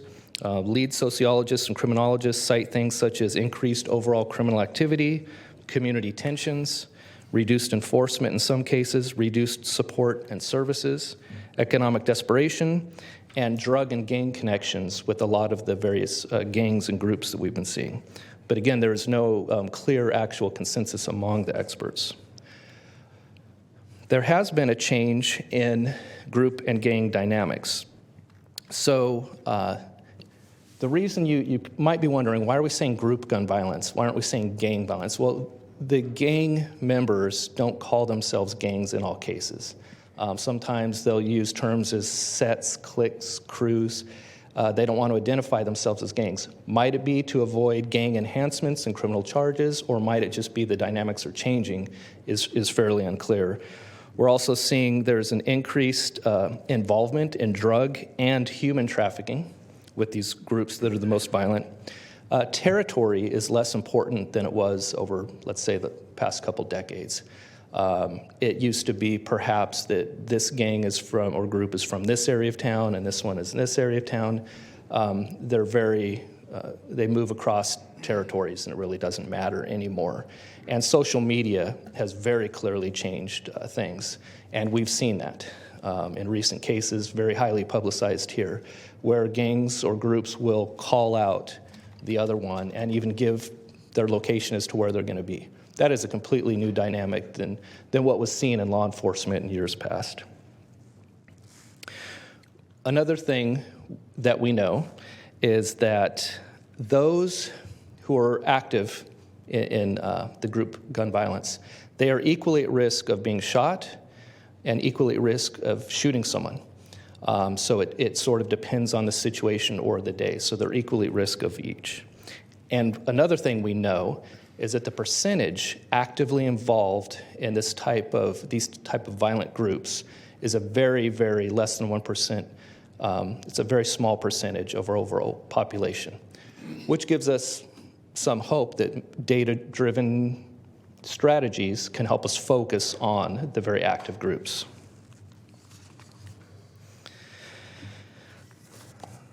There are some evidence-based and promising practice models out there. So first, most of them are called violence reduction initiatives or community violence intervention. And the primary known aspects I'm going to show in a moment, but they're also from jurisdiction to jurisdiction. There are various blends or hybrids of a variety of these evidence-based practices out there. And oftentimes, a custom fit for a particular community makes the most sense as long as they follow the principles of a lot of these evidence-based practices. So first off, we have what is known as focused deterrence. Now, it is much more complicated than what you're seeing on the screen here, but these are just sort of some key components as to what experts believe makes them successful. So this is it's analysis-driven and, of course, collaboration with the community. We often hear what's known as a public health approach, which has a focus on risks and needs. One really successful component of a public health approach is a hospital-based intervention, which means you may have a victim of a shooting who is hospitalized, family, friends are there, tensions are high. Oftentimes there's a discussion going on about retaliation. So to get an outreach worker, or what can be known as a violence interrupter, there to deal with it immediately appears to really have success. And typically, okay, so then there's comprehensive gang models, which leverages opportunities. What that means is these folks who are most at risk of being shot or shooting someone, really having community-based organizations leverage opportunities for these individuals to get them out of the lifestyle that they are in. And then there's what's known as violent crime reduction operations, which, again, relies on analytics, very strong emphasis on partnerships, but also recognizes or believes that there has to be enforcement also, but it needs to be a strategic enforcement. So we'll get into a synthesis of all of that research in a moment. It won't take long. But first, I think this quote from Harvard Kennedy School of Government is very important, because it states that in order to control violence, one must account for it directly by focusing on the small numbers of places, people, and behaviors that disproportionately drive the problem. What that means is there has to be a focus on hot people and hot places together. So we've got active groups and some active locations, and that there needs to be a very strategic approach to both. The researchers also believe that there should not be a rush method where a jurisdiction just suddenly puts together a strategy to be very quick and to make a quick show. It's important to be swift in many cases, but again, it just must be strategic, and it has to go beyond just individual agencies, individual organizations, individual programs. It really has to be a thread through infrastructure.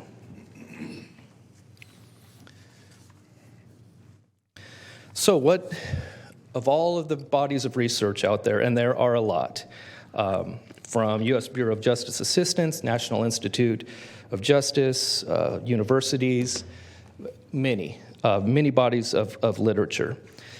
Actually, the Urban Institute did a literature synthesis. So it was the first ever that we are aware of, where they looked at all of the various models that we just saw up there.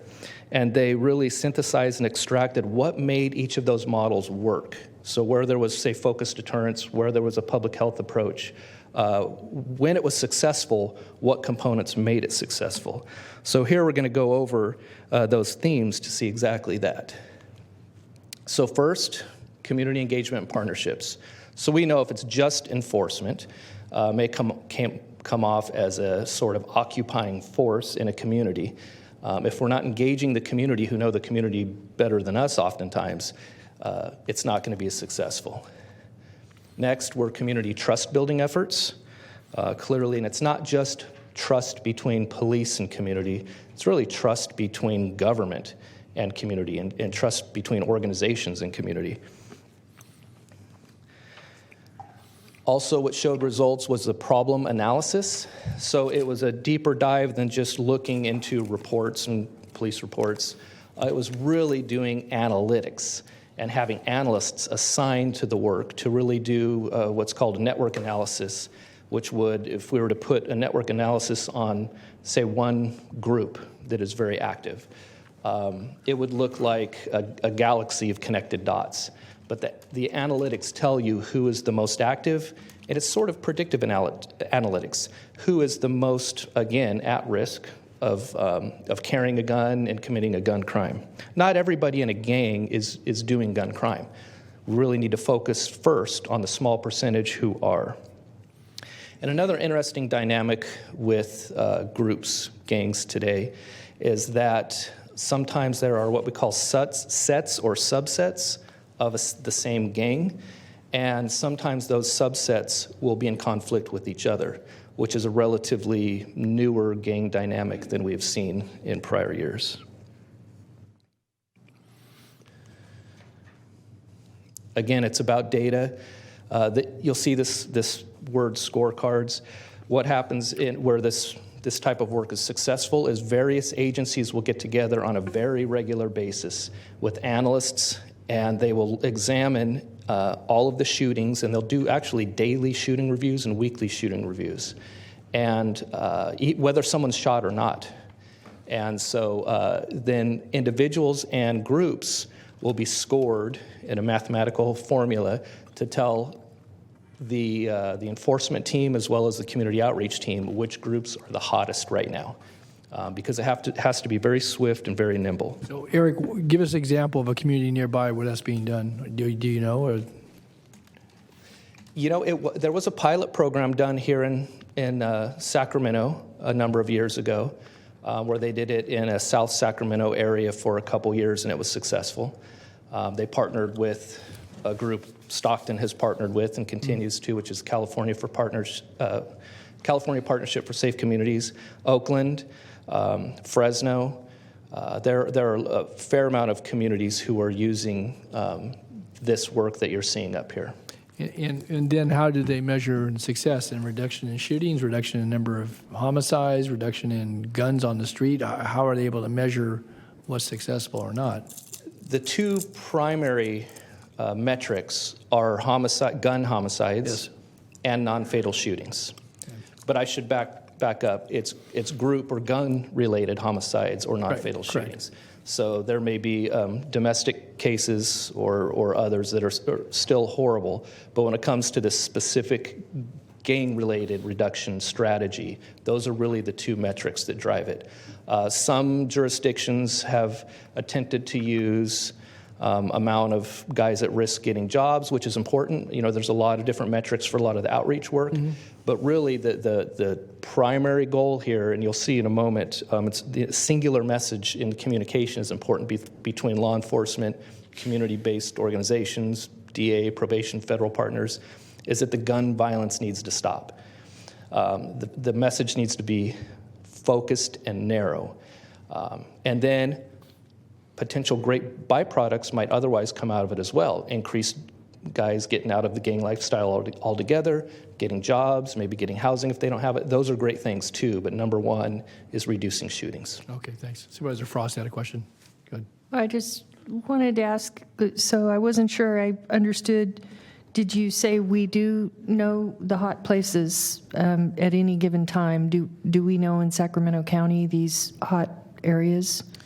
Yes, the sheriff's office and the city of Sacramento, in fact, we had a regional meeting just yesterday, and there were representatives of all of the police departments in the county, as well as sheriff's office, district attorney's office, and each jurisdiction I think is doing a pretty good job of knowing where the hot spots are.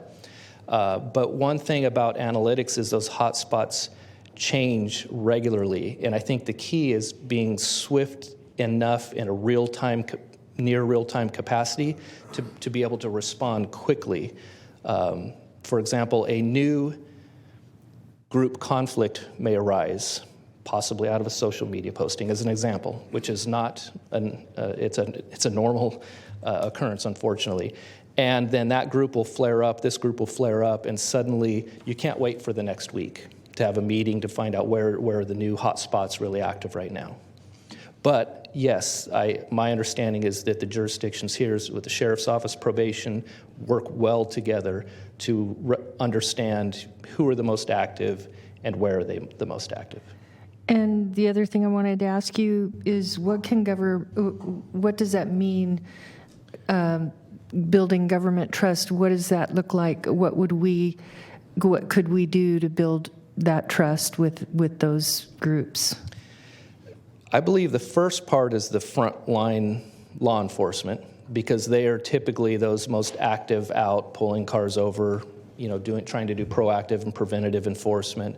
But it also relates to probation, district attorney's office, most components of the criminal justice system. But I've also found that the same applies even for social services components, community-based organizations. It takes a while to build trust in, I should say, systems. It's like a relationship or communications. It is. So once relationships are built over time, then communication improves. And the best example I can give of how trust relates to gun crime is let's say there's a community where it could be social services going in or law enforcement going in, but there's an unwillingness to want to give us information, systems information. And when there's that lack of trust, we don't really know what's really going on in a neighborhood. We want everyone to feel comfortable working with us, and that's where the trust piece comes in. Thank you. Certainly. Thanks, Terry. And I think it's worth now discussing the difference between prevention versus intervention.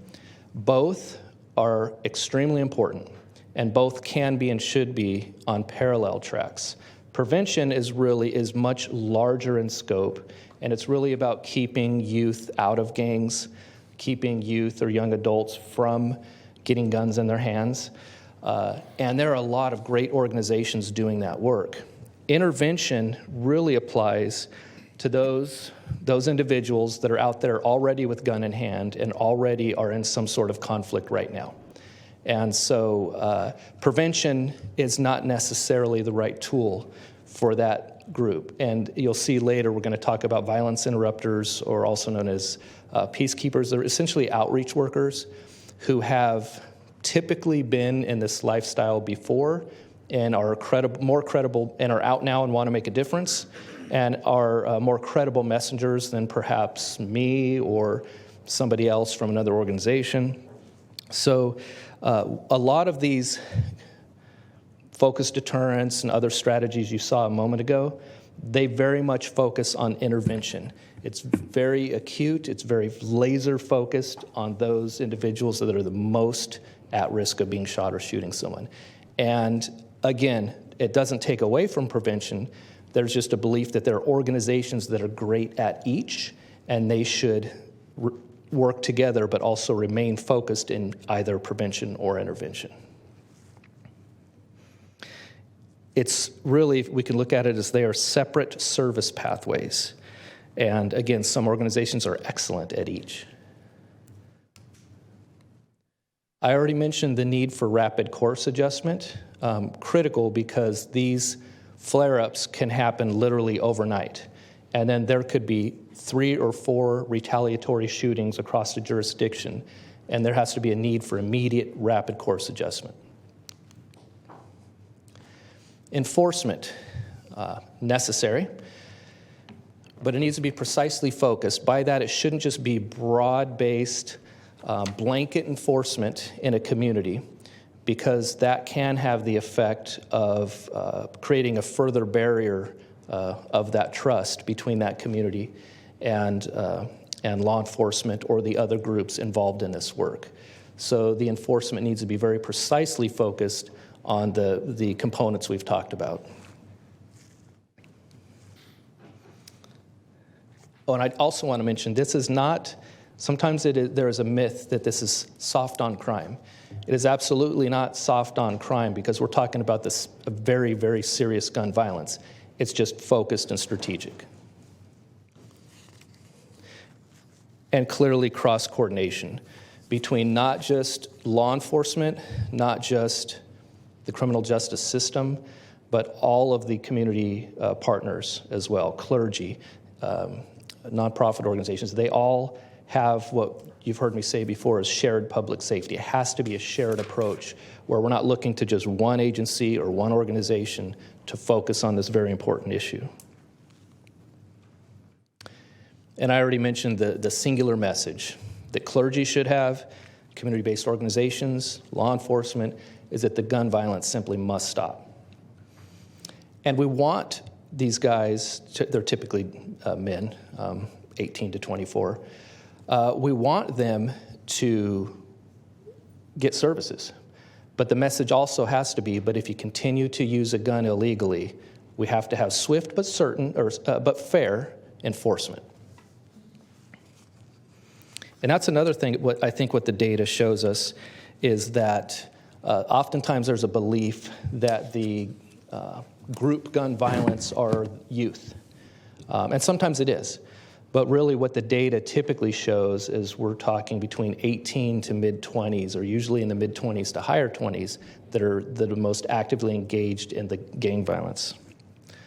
So these are the outreach workers that I mentioned before. So these are the themes of what the Urban Institute was the one entity that just recently published the handbook for dealing with group gun violence. I was fortunate enough to be a subject matter expert for it, but they examined cities all across the country on what they felt worked and what maybe didn't work. And it does require what is known as program fidelity. So you can't just have a program or a project or somebody assigned. It's a lot of work, and it has to be working together. Okay. Eric, just pause for a second. Supervisor Frost. Eric, before you moved on, I wanted to ask you, you said it wasn't territorial and they don't identify as gangs. In my time, we had the Crips and the Bloods, and you could see them coming. What identifies them then? Do we know? Can you tell by looking at them, or do they look alike in some way, or do they wear a ring, or,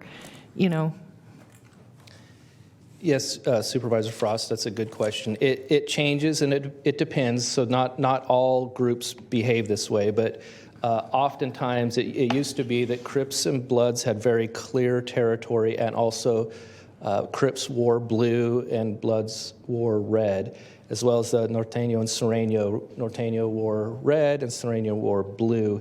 That is, I'll just say that's much less common because for a couple reasons, but one in particular, a trend, again, across the country, is that they don't want to be so easily identified, especially by law enforcement. There are sometimes tattoos and other things, but it evolves over time. Got it. Thank you. You're welcome. So really, next steps. So again, this was a presentation, a workshop today. Already, when I say city, right now we're beginning with Sacramento, the city of Sacramento, but also just as recent as yesterday have had discussions with all of the area cities as well. And there's some interest in working even closer together. Even more intense sharing of information with each other, because I mentioned the agencies are doing some great work, but it's really working together in perhaps more of a countywide approach. But again, we're already going on the District Attorney's Youth Prevention Gun Violence Information Program. The Sheriff's Office and Police Department are working together on enforcement and on task forces with our federal partners. And the federal piece is very important as well, because there has to be, and our U.S. Attorney for the Eastern District here, Phil Talbert, is very committed to this type of gun violence intervention work, and they are willing to work with us on federal charges when they make the most sense, because that is a bigger deterrent for a lot of the groups, because they realize they're going to do 80% of the time, and the time will be perhaps not even in this part of the country. And so it's it's a very effective enforcement tool to have the federal partnership as well. Eric, if you could, we have several supervisors that want to weigh in, Supervisor Frost, Supervisor Desmond, Supervisor Kennedy. Well, I think the weight of most of the issues are in the Sacramento city and downtown areas, but when you said yesterday you were in contact with you meant all the cities and jurisdictions, all the police are in the conversation then already? That is correct. Citrus Supervisor. Heights and Folsom and the outlying suburbs, even though they're not quite as concerning. I know, I get that. But that is correct, and I really give credit to Chief Lester from City of Sacramento, pulled that meeting together. Oh, that was nice. Yes, and it was sharing potential strategies that we could work with in a county together. And, since that tragedy downtown, group shootings have reduced. And so using that momentum to examine what perhaps is causing that reduction. Sometimes we don't know all of the components to reductions.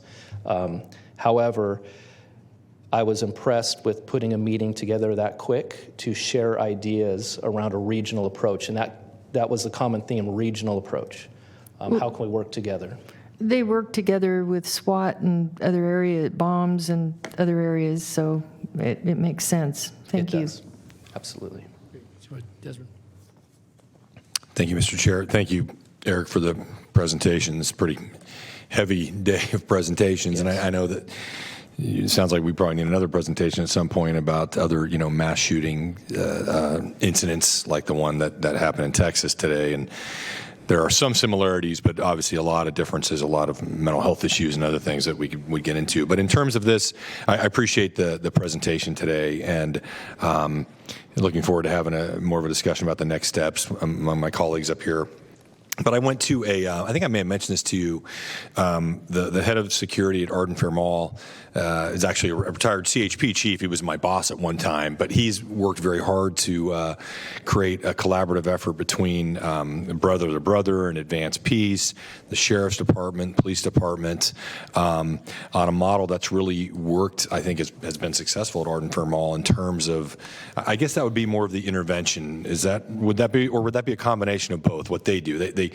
They rely on these organizations who have already pre-existing relationships with a lot of the young people and young adults to be more aware of when a violent crime might happen, a gun-related crime could happen, and certainly so to prevent it and then intervene if one does happen.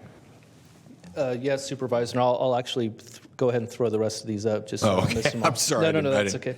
So that's the advantage of having everything on one slide all at once. But that is really intervention, scientifically speaking. I mean, you want to prevent the next shooting, but it's through those intervention efforts where we're worried about the individuals who are carrying guns right now and might come into conflict with another opposing group and a shooting will occur. So that type of work is exactly what we're talking about. Okay, great. Yes. And it seems to be effective. And my takeaway from some of those meetings was that the city of Sacramento, I mean, certainly the police department and the sheriff's department were involved with some of these community-based organizations that are doing really great work. But it seemed to me the city was a little more involved in these efforts directly, and the county needs to be doing more. That's why I really appreciate, this discussion today, and we'll look forward to some of your recommendations. So. Yes, thank you, Supervisor Desmond. And those organizations, and there are many others that are doing the good work out there. And some of them, again, specialize in prevention, and some of them specialize in intervention, and both are very much needed. And so I believe, oh, yes, sir. I was going to say we still have Supervisor. Oh, yes. Oh, go ahead, finish, Supervisor Kennedy. Go ahead. I'm sorry. Okay, thank you, Chair. So our belief is that a problem analysis should occur, which is a deep dive into the data of all of the agencies that were just mentioned. And that can be done with, if the board is interested, we can begin a problem analysis with experts of a third-party status, for example, the California Partnership for Safe Communities, this is the work they do, and they do problem analysis that really gives you an idea as to what age group are we talking, what demographic. We all have an idea, and each department has an idea as to already who's committing this type of crime, but it's doing those predictive analytics that really go into a deep dive scope into what is driving the gun crime in this region, and actively getting even more community engagement and partnerships. And then this could result in these multi-jurisdictional meetings and coordination. So already I have each of these agencies you see here have already expressed interest in doing this type of work. So you've got this California State Department of Justice, also a critical partner. They have analysts that can help with projects like this and are willing. And then all of you have our county component there. I've spoken with the Office of Violence Prevention for the city, as well as the police department, Chief Lester. Again, this is the work they're doing. It's just really bringing a bit of a more regional approach to the work. Okay. Supervisor Kennedy and Supervisor Cerna. Thanks, Eric. Thank you, Chair. This is great work. Thank you. I like all of the talk of working together. This is a hugely siloed area, and everybody claims to have different expertise and all that, but we need to get over it, check the egos at the door, and get the work done. So I see that in your slides, and I appreciate that. One in particular, and you're right. This isn't anti-law enforcement by any means. It's a tool to help law enforcement, but mostly to serve the community. Supervisor Desmond and I had an opportunity to meet over at Sierra Health Foundation with the Trauma-Informed Wellness Program.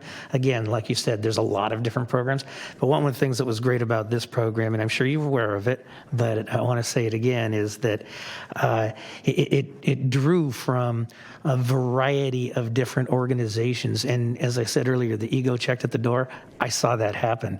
You had North Sacramento there, you had South Sacramento there, you had the eastern part of the county. I mean, everybody was represented geographically, but also with expertise in different gangs, different groups. They know their community, as you said, better than we probably do, and particularly youth. They're well trained. They could use resources. But as I said, I know that's not the only group, but it was one that I hope we reach out to because it was very broad-based and coming from a good place and has a record of success. So I hope that we will draw upon their knowledge of the community and their experience that they've had, both lived and learned, and engage them in this conversation as well. Thank you, Supervisor. Good, thanks, Patrick. Phil. Thank you.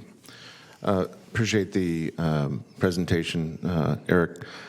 I think much of what you communicated this afternoon, as far as your research slide, which gives us the list of themes in terms of how we go about affecting change when it comes to gun violence in our community, I think functions as a great segue into the next presentation we're going to hear about in terms of the successes that the Black Child Legacy Campaign continues to have in terms of the mission of that initiative. So it's not lost on me that many of the things you've mentioned here today, specific to interrupting gun violence trends, like making sure that you have the right messengers engaged, relying heavily on data, and also looking at people that in communities that know the problem the best, being the ones to intervene and help prevent gun violence. It makes a lot of sense, not just from the standpoint of gun violence, but also when it comes to the disparities that we see in certain populations. I guess the one question I have is, I kind of harken back to when I was when I was younger, there was a program called Scared Straight that you're probably very familiar with. And, that was the fulcrum of that program, if I recall correctly, was, taking young people, mostly young men who had histories of criminal behavior, not just gun violence, but exposing them to what it's like to be in prison and to hear directly from those that didn't have the benefit of working with interventionists to put them on the right track and consequently became prisoners. And those were some, I remember those videos being very shocking just to watch from the outside in. Is there any efficacy that you know of that comes from programs like that really try to impress upon kind of the younger minds of what, trying to really link the consequences you can expect with the behaviors that you're engaged with today?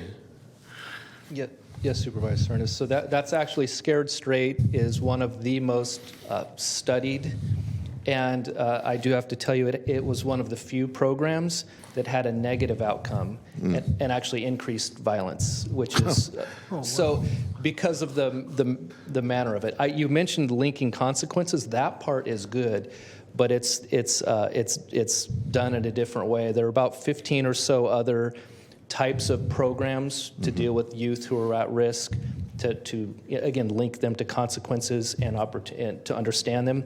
But that is one program that they actually found had a reverse outcome. Interesting. What about positively themed programs that hinge on consequence? So, for instance, instead of exposing folks to, here's the life of incarceration you can expect, maybe looking at it from the standpoint of here's a life you can expect if you stay in school, you excel at your studies, you're able to participate in athletics or art or the sciences, whatever it might be, but really kind of stress the positive activities that I think we probably know, both anecdotally and with probably plenty of data, really can affect and be life-changing elements to a young person's life that can steer them away from participating in gun violence. Yes, the programs that seem to work the best have a balanced approach, which is to not shy away from the consequences, but to do it in a more positive or somewhat of a nurturing approach, meaning a lot of these individuals that we're talking about, youth, young adults, have not had that, and it's been lacking or missing in their lives. And so the balanced approach, while not shying away from the negative consequences, has what's been proven to be most successful. What do we know, Eric, today about the reasons, the main reasons why, especially in a quote-unquote gang context, that young people would kind of gravitate to normalizing gun violence?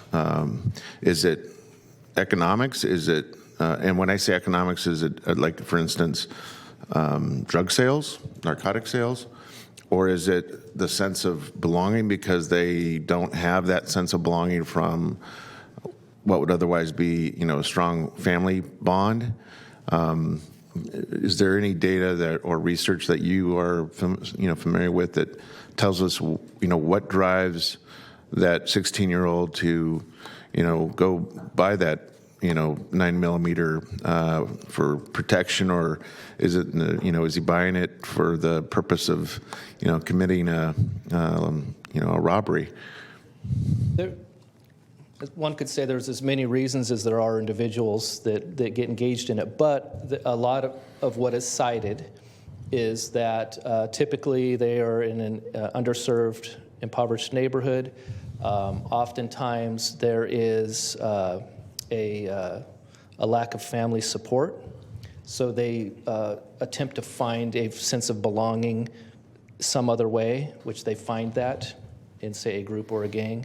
And then I've heard personally, because I've sat down with individuals in this lifestyle, and they often tell me the reason they carry a gun is for protection, because everyone else is carrying a gun and they feel they have to carry it for their own protection. And there are a host of other reasons, but that's just sort of a small sample for you. Okay. Last comment I guess I have for you is, or suggestion is, that as we're going to hear, the successes of the Black Child Legacy campaign and the Reducing African American Child Death initiative, I think in large part have been very successful when it comes to, I don't want to call it low-hanging fruit because none of it is, but when it comes to the things that we can affect more directly, for instance, infant, sleep-related deaths or perinatal conditions.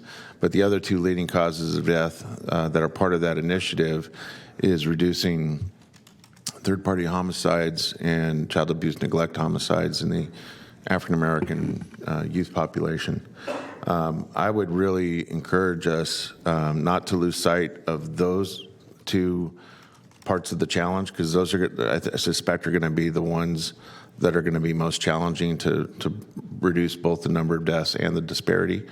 So I think whatever we decide that this county should or can be doing to lower gun violence, we actually already have, I think, a very strong construct to hone it in on that particular subpopulation that arguably, is more victim to gun violence than any other population. So I would strongly encourage you, if you haven't already, to get very familiar with the challenge around those two leading causes of death, to do so. Thank you, sir. Thanks. Okay, thank you, Phil. Eric, anything else you wanted to conclude with? I think my conclusion, and then if CO Edwards has anything, Sure. but if the board is interested, we can, at our level, begin working on a third-party problem analysis. Okay. Ann, did you want to add anything?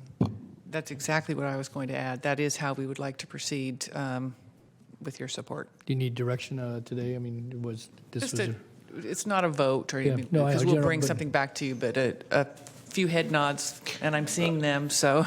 Mr. Chair? Sure.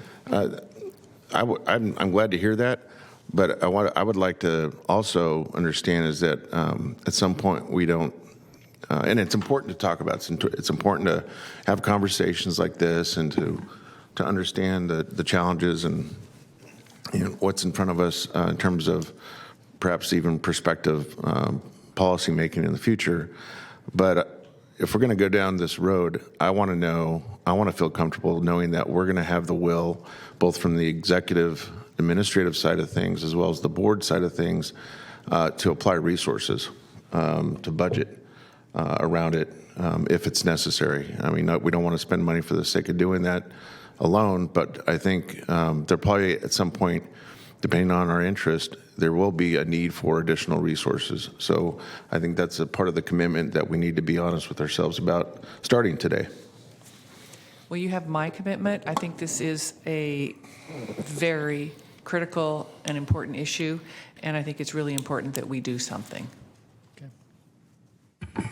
Very good. Okay, well, with that, then it sounds like you're going to, kind of framed it here today. You'll be back to us, and I appreciate Mr. Cerna's comments. I think it goes to the heart of how we can actually accomplish some of this, and that is having the proper resources to do with. So, again, thank you, Eric. Thanks, Ann. Before we leave this topic, I would just ask maybe take just a brief moment of silence here in observance of the tragedy that occurred in Texas, and certainly our thoughts and prayers go out to the victims and to the families. So just a moment if we could.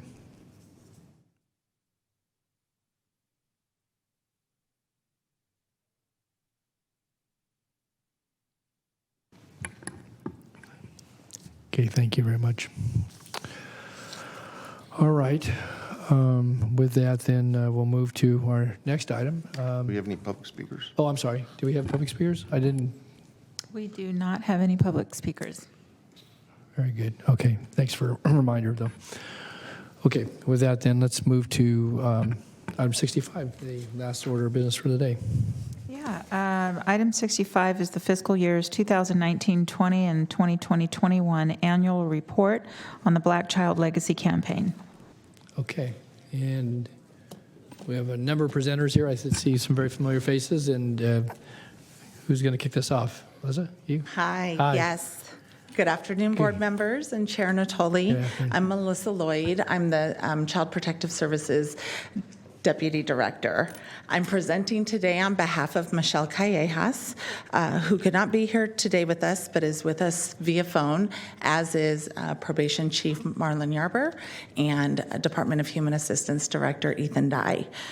I will cover the first portion of the presentation, and then we'll continue with Assistant Probation Division Chief Derek Casebeer, who's here with us today. And then from there, our first 5 Executive Director, Julie Galelo, will provide information on outcomes and data.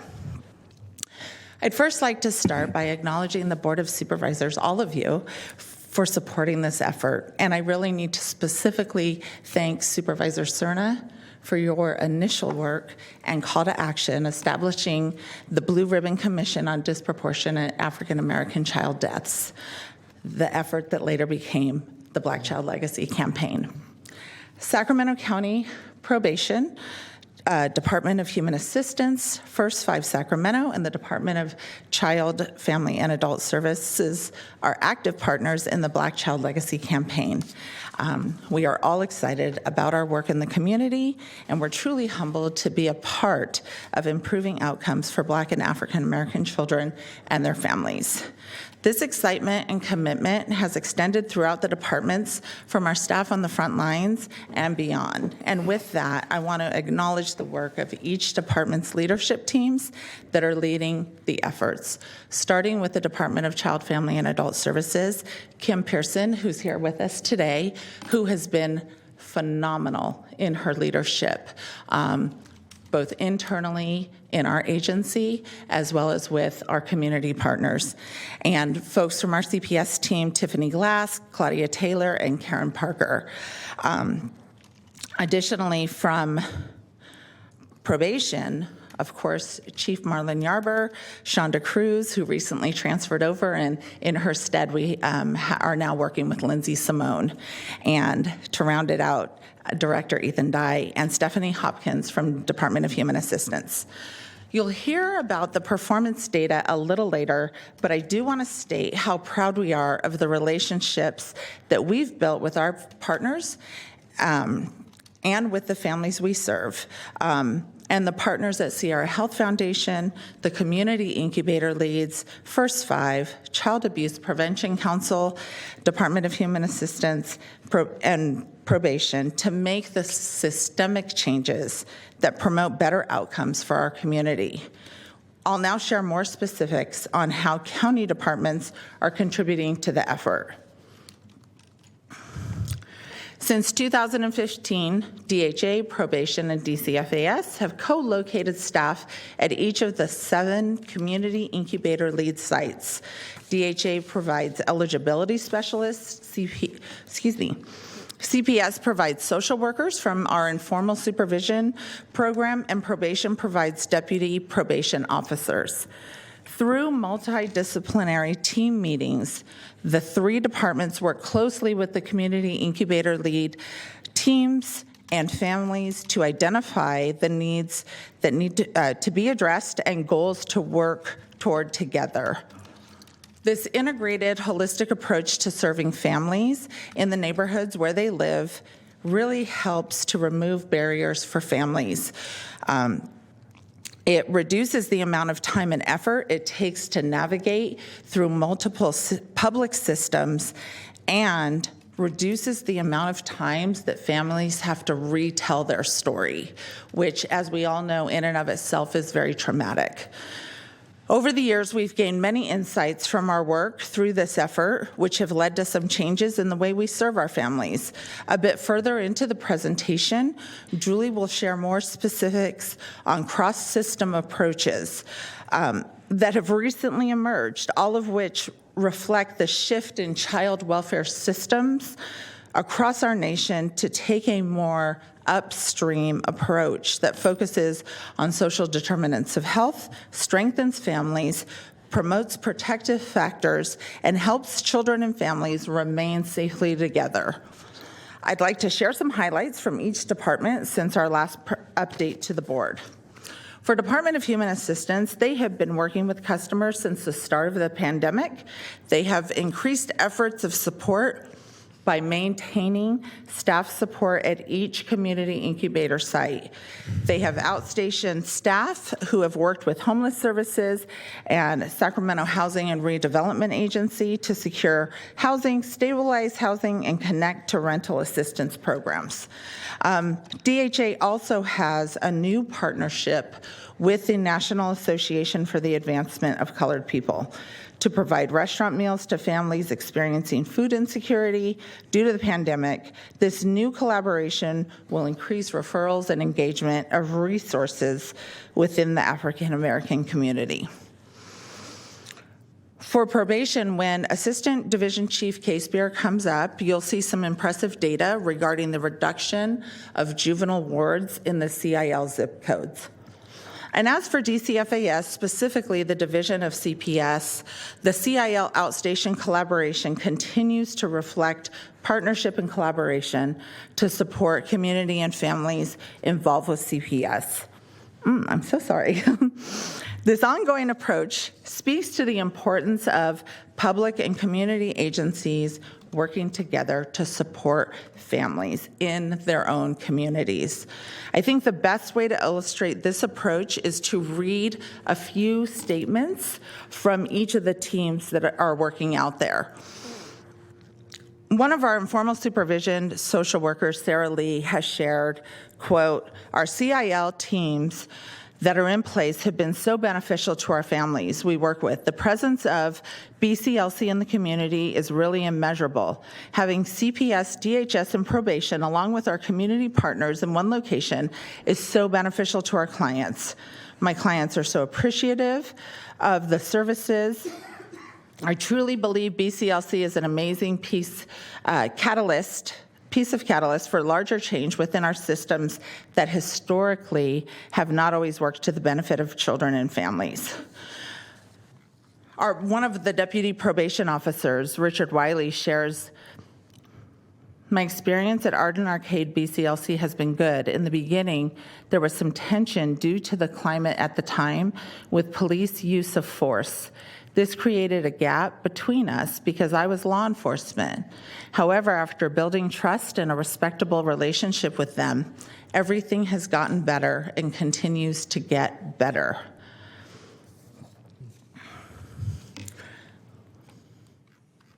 And now to move on to the cultural broker information and CPS specific.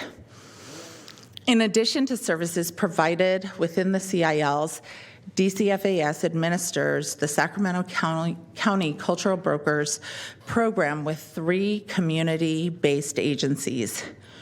We implemented this program as a strategy, another strategy to help reduce African American child deaths, but also to reduce entries and reentries of African American children into the child welfare system. Increase relative placements, increase safe and timely reunification of families, and improve trust between the department and African American families. Direct services began as a pilot in 2018, moved into full implementation in 2019, and we are now starting to see these outcomes, which are, the data is noted on the slides. I cannot say enough about the impact that the cultural brokers has had within our work in child protective services. 82 for the time frame that we're presenting on today, for the last 2 fiscal years, 82 CIL referrals came directly from CPS social workers, 137 from cultural brokers themselves. Those referrals, as well as other referrals that come for cultural brokers, that come from attorneys, they can come from the bench officers, and people can also self-refer, has resulted in the last 2 fiscal years in 596 children and 281 families being served. The cultural broker support helped to prevent 90 kids from entering foster care. The support helped to reunify 86 children with their families. 49 children, because of cultural broker support, were able to, who did enter care, were able to be placed safely with their relatives. And efforts that we're always working on in CPS is engagement of fathers. The cultural broker support helped us to engage 111 fathers over the last 2 years, which is pretty phenomenal. Before I hand the next portion off to Derek, I'll share some direct feedback regarding the cultural broker model. I wanted to share a few quotes from the families we serve specifically, because just as important as getting staff voice is getting the voice of our families that we serve. One father who reunified shared, "I will tell people about the cultural brokers. The program does work for the families in our community." Another father who successfully completed our informal supervision program shared, "I thought that CPS was wrong for coming into our lives, but I now have a better understanding of the safety and risk factors that had to be addressed." A mom whose child was able to be returned home shared that she would highly recommend parents to have a cultural broker. She shared, "I've been getting a lot of help with communicating with my social worker." And another mother whose ER, emergency response investigation, was able to be closed successfully shared that her cultural broker's role in the closing of her investigation was, "She helped me to understand what the social worker was saying to me about my case." And this is really a critical component to the model, because as we know within systems, so much can be misunderstood, and there's a lot of jargon that goes on, and it's very difficult for families to truly understand what is happening at one of the most traumatic times of their life. And our cultural broker teams have really helped to bridge the communication between our staff and the families, which is showing amazing results for helping parents, which in turn helps their kids. And with that, I will turn this over to Deputy Chief, Division Chief Derek Casebeer. Thank you. Thanks, Melissa. Thanks for sharing some of those, brief vignettes and quotes from folks. I think that really helps to solidify, obviously, the presentation and the data, the numbers you show, but also like those personal recollections of what impact it had on them or their families as related to the work that's being done at the various levels with certainly county staff, but all the partners that are so much a part of this. So thanks for sharing. Absolutely. You're welcome. Great. Thank you. Okay, Derek, you're up. Good afternoon. Good afternoon. For those of you guys that don't know me, thanks for the introduction, of course. Derek Casebeer, I'm the Assistant Chief Deputy of our Juvenile Field Division with the Sacramento County Probation Department. Great. This is your first time presenting to the board? It is in this assignment. Yeah, it is. That's what I thought. Okay. Great. Second since 2015, last time I was here presenting. Okay. Great. Well, So welcome back. I appreciate it. So I'm going to review the next few slides. One is the countywide trend data displayed on this side. What this is going to do is just provide a context for you to review these slides. These slides are going to be presented later on in the PowerPoint. It's just going to give you a good context of what these numbers mean, as well as the following slide, which is our probation performance indicators. This slide in particular, it was compiled by First Five Sacramento evaluators to look at countywide trends for the causes of death that BCLC is working to reduce. In this specific slide, you can see on the top, it says third-party homicides. Third-party homicides, as we know, are the killing of a child by a person with or without malice aforethought, where the perpetrator was not the primary caregiver.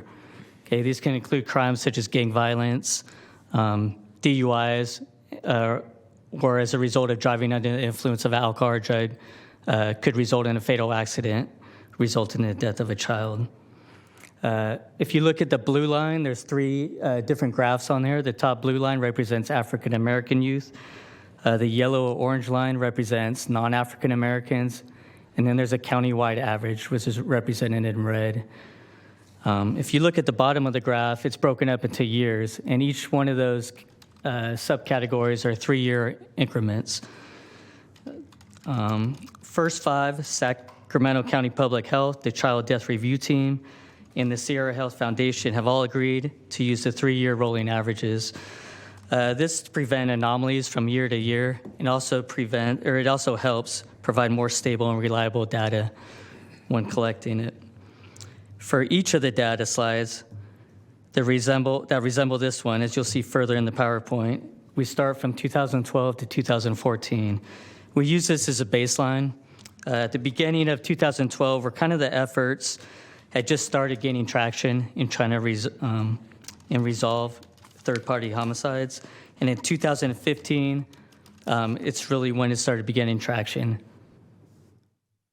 So if you compare the blue line, at the baseline rate of 4.5 African-American deaths in 2012, which is the first dot all the way to the left, to the rate of 5.1 for 2017-2019, which represents a 15% increase overall of African-American deaths, child deaths, which is a 54% increase in the disparity between non-African Americans.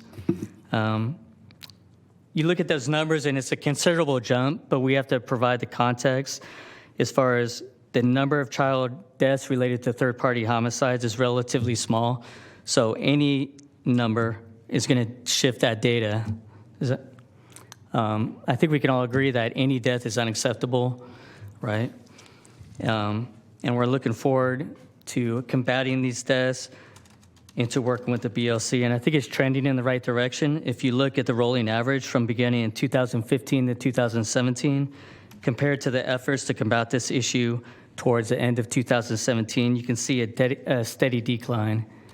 That decline is about when BCLC started, which resulted in a 4% reduction overall of African American child deaths and an 8% increase in the disparity gap.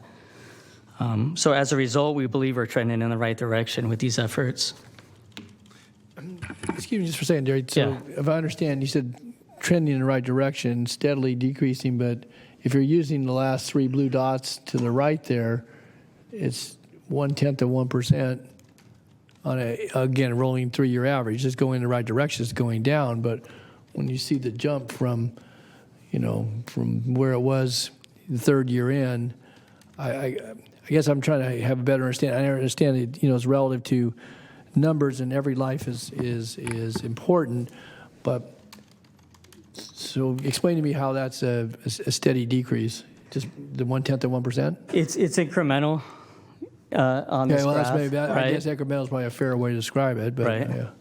But it just demonstrates that from when we really started gaining traction of the BCLC program from 2015, it is going down. You'll see from the next slide, it explains it a little more. Okay. But it is incremental, and I can't speak about where the jump was from 2015 from 4.5 to 5.3. It's just what the data suggests. Well, and it's decreasing overall. I mean, obviously, you look at the chart, and you have the mid-range, which is obviously the average of all. But those actually look to be just a little bit. Actually, overall decline is actually on a steeper gradient than one's at the top of the chart. Correct? Correct. They're 0.3 of they're at either 3 or 0.2 of 1% versus up above. But again, I agree the trend's in the right direction. I just was trying to get some sense. What are the raw numbers behind those? I see Julie's got her hand up, so maybe that's later. Yeah, okay. I can help now, or I can help when I get up there. Okay, that's fine. I can hold. I just was, that's fine, Julie. So good. Okay. This is we have more slides of countywide trends further on in the presentation. Right. I might explain it. Yeah, I wasn't reading ahead, so I didn't want to get ahead of Okay. you or Julie. It's just as I'm listening to you, I wanted to ask those questions. Okay. No, I appreciate it. All right, Thank you. go ahead. All right. So this slide represents the probation performance indicators. Okay, this slide represents a number of juvenile wards or youths brought into the juvenile justice system located within zip codes representing the location of the community incubator lead sites within specific areas. The CILs are positioned in 7 areas of the county to include North Highlands and Foothill Farms area, represented by zip codes 95660, 95841, and 95842. Del Paso Heights, represented by zip codes 95815 and 95838. Arden Arcade area, represented by zip codes 95821, 95825, and 95864. Fruit Ridge Road and Stockton Boulevard, represented by zip codes 95820 and 95824. Oak Park, represented by zip code 95817. The Meadowview area, represented by zip codes 95822 and 95832. And Valley High, represented by zip codes 95823 and 95828.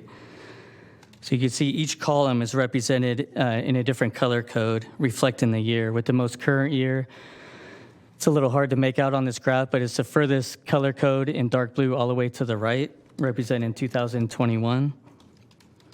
What we see is a steady decline of juvenile wards in the BCLC service neighborhoods, which is a great result. What does this mean? We believe the correlation between the overall decline of juvenile wards in the CIL neighborhoods can be attributed to the BCLC collaborations to include, but not limited to, 2 factors: access to services, and kind of reiterate what Mr. Jones said in his previous PowerPoint, early intervention and prevention efforts. Access to services is a major contributing factor to include referrals to programs to increase family functioning within the home, while addressing behavioral issues with the youth, including gang participation and awareness, delinquency, antisocial behavior, substance abuse, trauma, and mental health services. Also, to have that close contact and personalized relationship with the probation officer assigned to the CILs to assist that youth in navigating the juvenile justice system and to build a bridge and trust between our law enforcement partners. Early intervention and prevention efforts to include educational opportunities to provide the youth with knowledge of making positive lifestyle choices, together with collaborating with First 5 Sacramento to educate families. Derek, if I could pause this for a second to have Supervisor Cerna. Thank you.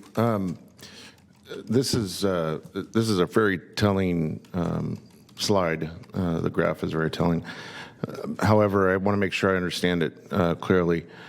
This is for all juvenile wards, regardless of ethnicity, correct? Or is it just African American juvenile wards? I believe this is all juvenile wards that are located in that specific zip code. Okay. So,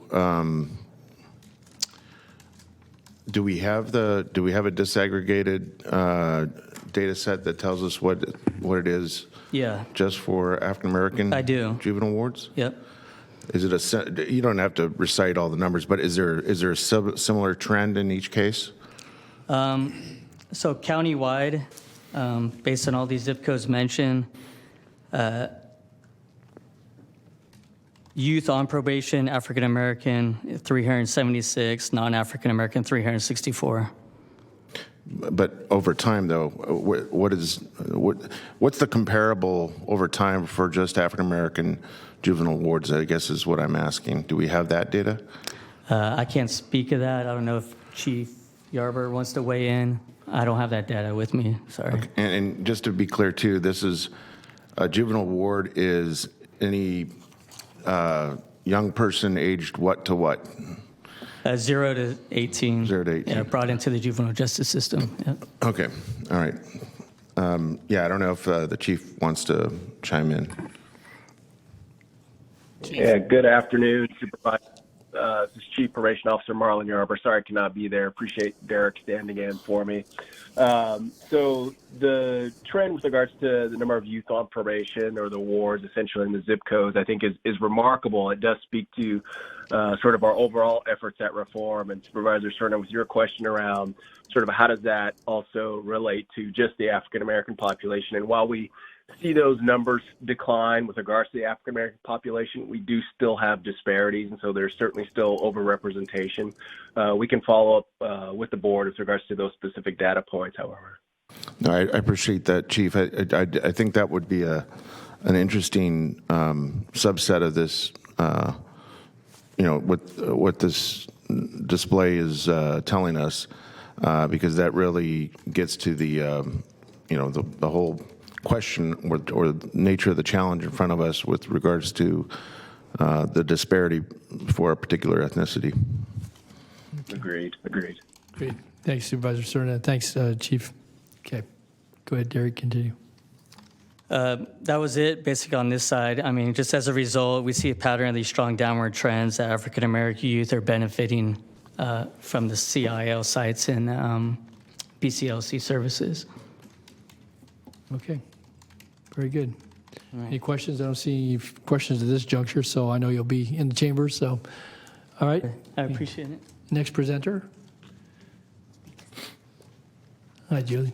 Good afternoon, Supervisors. It's nice to see you all again and to actually finally meet Supervisor Desmond in person, I believe. So yes, before I even jump in, I am Julie Galello, your First Five Executive Director.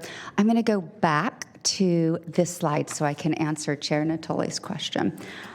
So because we used those 3-year rolling averages, what happened was sort of an anomaly in the year 2017. We had 4 deaths that year, juvenile deaths, and in the prior years, it had been either 0 or 1. And in the year 2018 and 2019, we were back down to 1 again. So what you're seeing is a 3-year, 2017 first shows up in the 2015-17, then it's in the 2016 to 18 as well. So you're going to kind of see it roll over that time. But what we think you should see in the next time we come to you next year would be something that looks closer to the first 2 of the data points. Okay. So yeah. That helps. Thank you, Julie. You bet. Okay. So what I was going to share with you all this afternoon is First Five's complementary efforts toward the Black Child Legacy Campaign programs. I'm going to focus specifically on just last fiscal year, and the activities that I'll highlight really help are served within that collective impact model that we're using. And in many instances, as Melissa mentioned, it's those partnerships between our agencies at the county, the community, and the CILs that really make the First Five work possible. There are those 3 main causes of death that happen in the first 5 years of life, and so we focus on those 3 areas with First Five funding.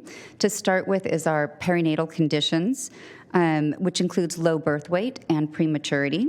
And we continue to partner with our Sac County Public Health Department on our Unequal Birth campaign, which really is a campaign to raise awareness about racism as the root of the health disparities and poor birth outcomes for moms and babies, Black moms and babies specifically. And then we also fund a perinatal pregnancy peer support program called Black Mothers United through Her Health First. And Black Mothers United connects pregnant women with the coaches from the community who have been trained. And those coaches provide their clients with one-on-one case management, advocacy, support, even transportation to their appointments. Another area that we focus on is safe sleep to reduce infant sleep-related deaths, we fund a program called Safe Sleep Baby, which is operated by the Child Abuse Prevention Center, and it focuses on this program focuses on families with children specifically under the age of 6 months, because those are the highest risk months for sleep-related deaths. Although CAPC serves all families with this program, it was really created and targeted toward African American families. They did a whole lot of formative research on this project to develop messages and visuals that would really resonate with Black families. And then in addition to the educational piece of it, there is funding to distribute cribs to all who need them in the community. And one piece of the systems change that I'll speak about a little later is the work with the 4 major health systems in our county. Through this program, we have been able to secure partnership with all 8 birthing hospitals so that they now are informed about Safe Sleep Baby and refer their families to Safe Sleep Baby. First Five, in partnership with the Department of Child, Family, and Adult Services, the 2 of us fund 9 family resource centers throughout the county. Those provide intensive home visiting, parent education, and workshops, classes, and then crisis intervention and case management services in order to prevent child abuse and neglect. And although our FRCs have always served African American families, with the First Five investments, we were able to really bolster 2 FRCs, one in Valley High and one in Meadowview, and then to reopen a closed FRC in Arden Arcade area. Judy, can I just ask you, Sure. didn't want to test your memory, but you gave 3 of the 9. Could you give us where the other 6 are located at? Oh, you're going to test my memory, but I think I got it. Yeah. Oak Park, North Highlands, North Sacramento, Ranch Cordova? Yes, thank you, Rancho Cordova. Melinda, I can't remember. Say again? Oh, River Oaks, yeah. Oak Park. That's the other La one. Familia. La Familia, Okay. yes, thank you. And again, it's just important you're going to focus on the 3 where you've been able to do some focused work, but it's important. I mean, we do have this spectrum of FRCs that really branch out into the community. So I just want to, Absolutely. Again, you got an A on your test, by the way, so very good. Thanks. Well, maybe a B. No, and thanks, Julie. they all do serve African American families, and they all do participate in training around racial equity and cultural responsiveness. So as a cohort, they go through that together. But the First Five investment really went above and beyond just the typical program that was there before, to really focus on this specific population. Really to fill those gaps where we saw them, and to make sure we had a presence in those all 7 of the hotspot neighborhoods. So that's a lot about sort of campaigns and direct services, but we know that in order to make really lasting impact, we do have to look at systems changes and improving the systems that serve our children and families. So the collective impact model has really set those foundational relationships between all of our agencies and across departments in the county. And then those opportunities have led to shifts in policies and processes, how we work together, and how we interact with our clients. So some of the examples of our systems work are highlighted on this slide, including a new expansion of our Safe Sleep Baby program, a home visiting coordinating collaborative, and a new program to launch in July called Building Strong Families, which will have navigators in each of the family resource centers and the community incubator leads. Julie, what would be the responsibility of the navigators then? So the navigators are going to specifically connect families to services that they're eligible for in their communities. And it's really, what we heard from the family resource centers and CILs is that when they're engaged in case management work with their clients, it's usually like a short term, come in, get a referral to something and head out the door. And this was what they needed. What they said they needed was additional time to spend with families, perhaps over 3 to 6 months, to make sure that that those referrals that they provide are actually acted upon, that they can help them walk through any barriers that they experience. We're going to be launching a closed loop referral system with this group of 15 navigators called Unite Us, which will allow anybody making a referral to any other location who's also registered to use Unite Us be able to see when that family went in for services and what they accessed, and to be able to follow up with them afterward. They'll be doing an assessment, a pre-assessment to determine what the needs are, and then a follow-up assessment too. Great, good. Supervisor certainly had a comment. Thank you. Yes. So similar question, Julie. So will the navigators attempt to kind of holistically find out what services are needed? For instance, if the first time a navigator and a client meet, perhaps the client is, interested in, I don't know, parenting classes or something like that. Will the navigators kind of probe a little bit and find out if they're eligible for general assistance? And if so, get them connected to those benefits? That's exactly it. And they may present with one thing that they're thinking about. I need rent for next month. Right.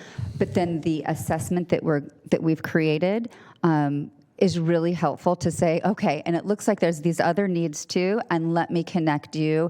And not only connect you, let me make the phone calls and help you actually access those services if needed.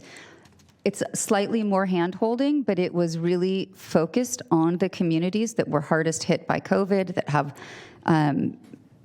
more economically, devastated by the pandemic, and so need a little bit more during this time of recovery.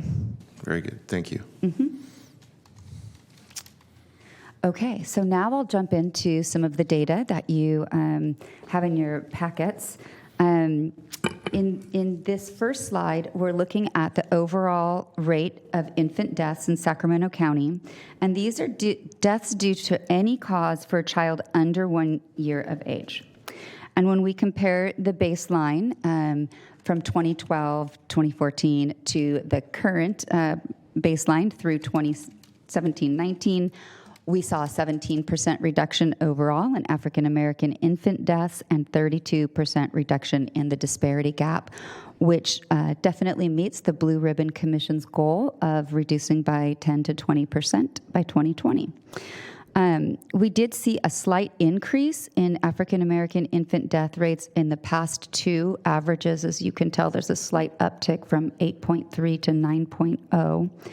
And we that was being impacted by a spike in 2018, sort of like what you saw, the spike in third-party homicide. However, the good news is that the total number of African American deaths in 2019 was lower than 2017 and much lower than 2018. So we will see this downward trend again in the future years. The next slide we'll look at is infant sleep rate. Oops, sorry, wrong one. Perinatal conditions. So our perinatal conditions are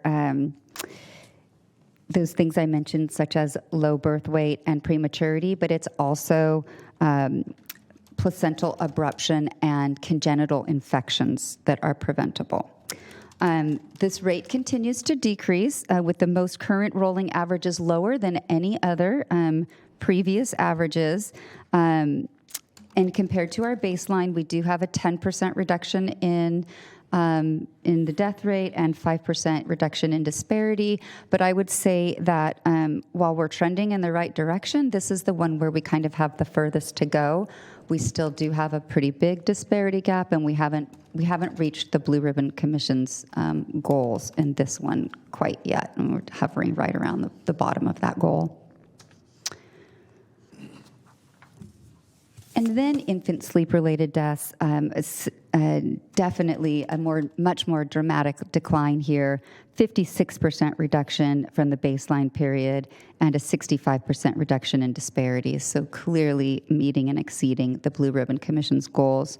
And we believe that this is due in large part to the work of Safe Sleep Baby, including all the many partners in the community who are consistently promoting that safe sleep message, who are distributing cribs throughout the community, as well as the work with the hospitals.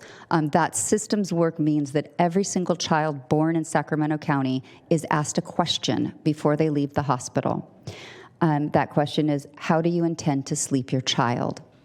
And if they say that, the baby will be sleeping in a bed with them, or the baby will be sharing a bassinet or a crib with another child or another bed, then they refer them to the Safe Sleep Baby class or provide education on site. Call in a Safe Sleep Baby staff to come even into the hospital to do an education and distribute crib.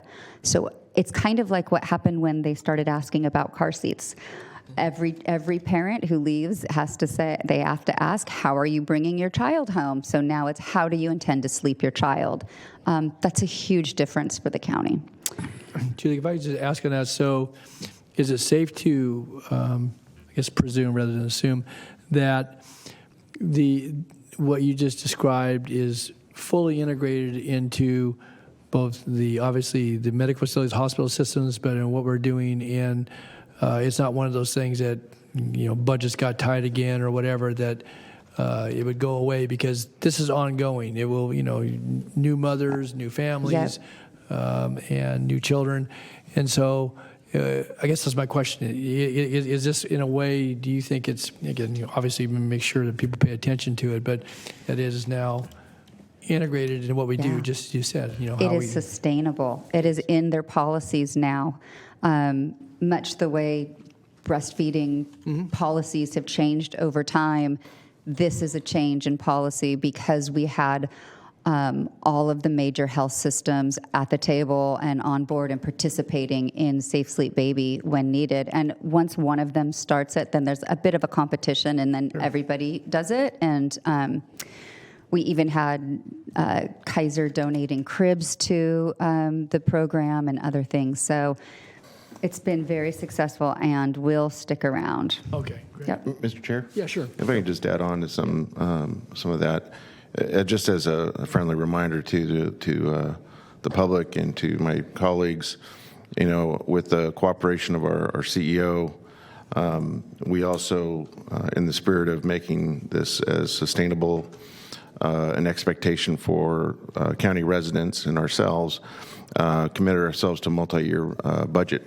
appropriations too. So I think that speaks to the interest in making sure that we don't treat this as some kind of one-off exercise. This is going to be something that hopefully progresses with even more success, to the point where you will have so-called, graduate former children that benefited from the program that ultimately start their own families, and perhaps from the experience of understanding how they were slept appropriately, can commit themselves to propagating those same great habits with all that terrific information that we provide.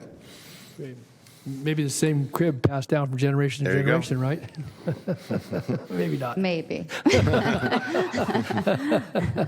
Make sure those things are still properly working and functional. Understood. Yeah. And then my last slide is the rates specifically for child abuse and neglect homicide. And this one's different than the others because it goes 0 through 17 years. And starting at the baseline period, we had a rate of 7.1, and by the last reporting period, down to 1.7. It's pretty remarkable. It represents a 76% reduction overall and an 89% reduction in disparity thus far. We absolutely believe that this indicates that those critical prevention and early intervention programs are working in the community. It's those BCLC providers, it's the community incubator leads, it's the family resource centers, and it's the cultural brokers offering that liaison education and communication to the families in the system. These culturally responsive, community-based, family-centered supports are making all the difference for African American children and their families in our county. And that concludes my presentation. Well, thank you, Julie. Thank you for your leadership and good work, certainly of the commission and all the folks that are partners here. It has taken a lot of effort to get to this juncture, and certainly a lot of work ahead. But I think certainly showing some very, very good outcomes, and children and families thrive and live because of some of the work that's gone on here, or a lot of the work. So, yeah, we have an amazingly forward-thinking commission who was first out the gate with Supervisor Cerna's leadership, first out the gate, really funding up front and actually leading the state in this work. We're definitely seen as leaders in reducing African American child death because of this collaborative, collective impact model. Right. Well, I can't thank you enough, Phil, for your work and leadership on this, and certainly you've rallied the board behind it, but I know devoted a lot of time, effort, and energy to what we hear about here today. So you're up, and then Supervisor Desert. Thank you. I just wanted to offer my sincerest thanks to Julie and the entire team. And by team, I mean the extension of the members of the steering committee and first 5 staff, and Michelle Calles and her staff, and everyone that and Marlon Yarborough with probation, everyone that's played a critical role, not just in the past year, but over the years. I believe this is about a decade since we first committed ourselves to at first understanding the nature of the challenge, and then being very thoughtful as a county to challenge ourselves, hold ourselves accountable for a trend that had plagued our community for way too long. And I think what today's presentation tells us is that indeed there have been some great successes, but there's still a lot of work to do. And that work is not going to be fulfilled without the continued commitment of all the various professional folks, public servants, but also our clergy and grandparents and parents, and those that are hopeful and starting healthy families, and the folks that are CILs and the navigators. And it's just an intense personnel infrastructure around this very specific initiative that I am just continually so impressed with. And because I do have feet planted firmly in both spaces, both at First Five and certainly here, I want to thank my colleagues on both. My colleagues certainly here on the Board of Supervisors for being so supportive over the years to see this come to fruition, and certainly my fellow commissioners on First Five, who I think more frequently than not allude to the successes of the Black Child Legacy Campaign as one of the more important spaces that we work in. So again, the people that you're helping, to all those that are part of this effort, the people that you're helping, most importantly, the children that you're saving, is what it's all about. So thank you all. Thank you, Mr. Chair, and I'll pile on here. Julie, it's good to see you in person for the first time as well. And I want to say, I'll underscore what Chair Natoli said about Supervisor Cerna's work here. I mean, really admirable and quite a legacy. Phil, the work that you've done setting this up and the lives that it's changed, young people's lives, families' lives, who are the most vulnerable in our community. And I just want to thank you, Julie, and Melissa and Derek for the presentation today and your work. It does strike me that it's amazing the partnerships that you've created, how many people from different stakeholders that you've rallied around to create success. And I also think to myself that, I mean, there's so many effective things that you have developed that we could apply to other underserved populations in Sacramento County. And I think to myself about our growing refugee population here that is so vulnerable. So I think we can use some of the lessons that you've created for us. And just want to underscore my thanks and applaud you for your efforts. Great. Okay, well, we're not done yet. We get to hear from some of the stars along with us. So we've got our presentation on the Black Child Legacy Campaign. I don't know who our presenters. I thought I wasn't going to assume. So come forward and continue the good news story here. So. Good afternoon, Supervisors. Thank you. Okay. I was looking at that earlier. But good afternoon. It's great to meet you all, great to be with you today. My name is Shelly Dyer, and I'm the Senior Program Officer with the Sierra Health Foundation Black Child Legacy Campaign.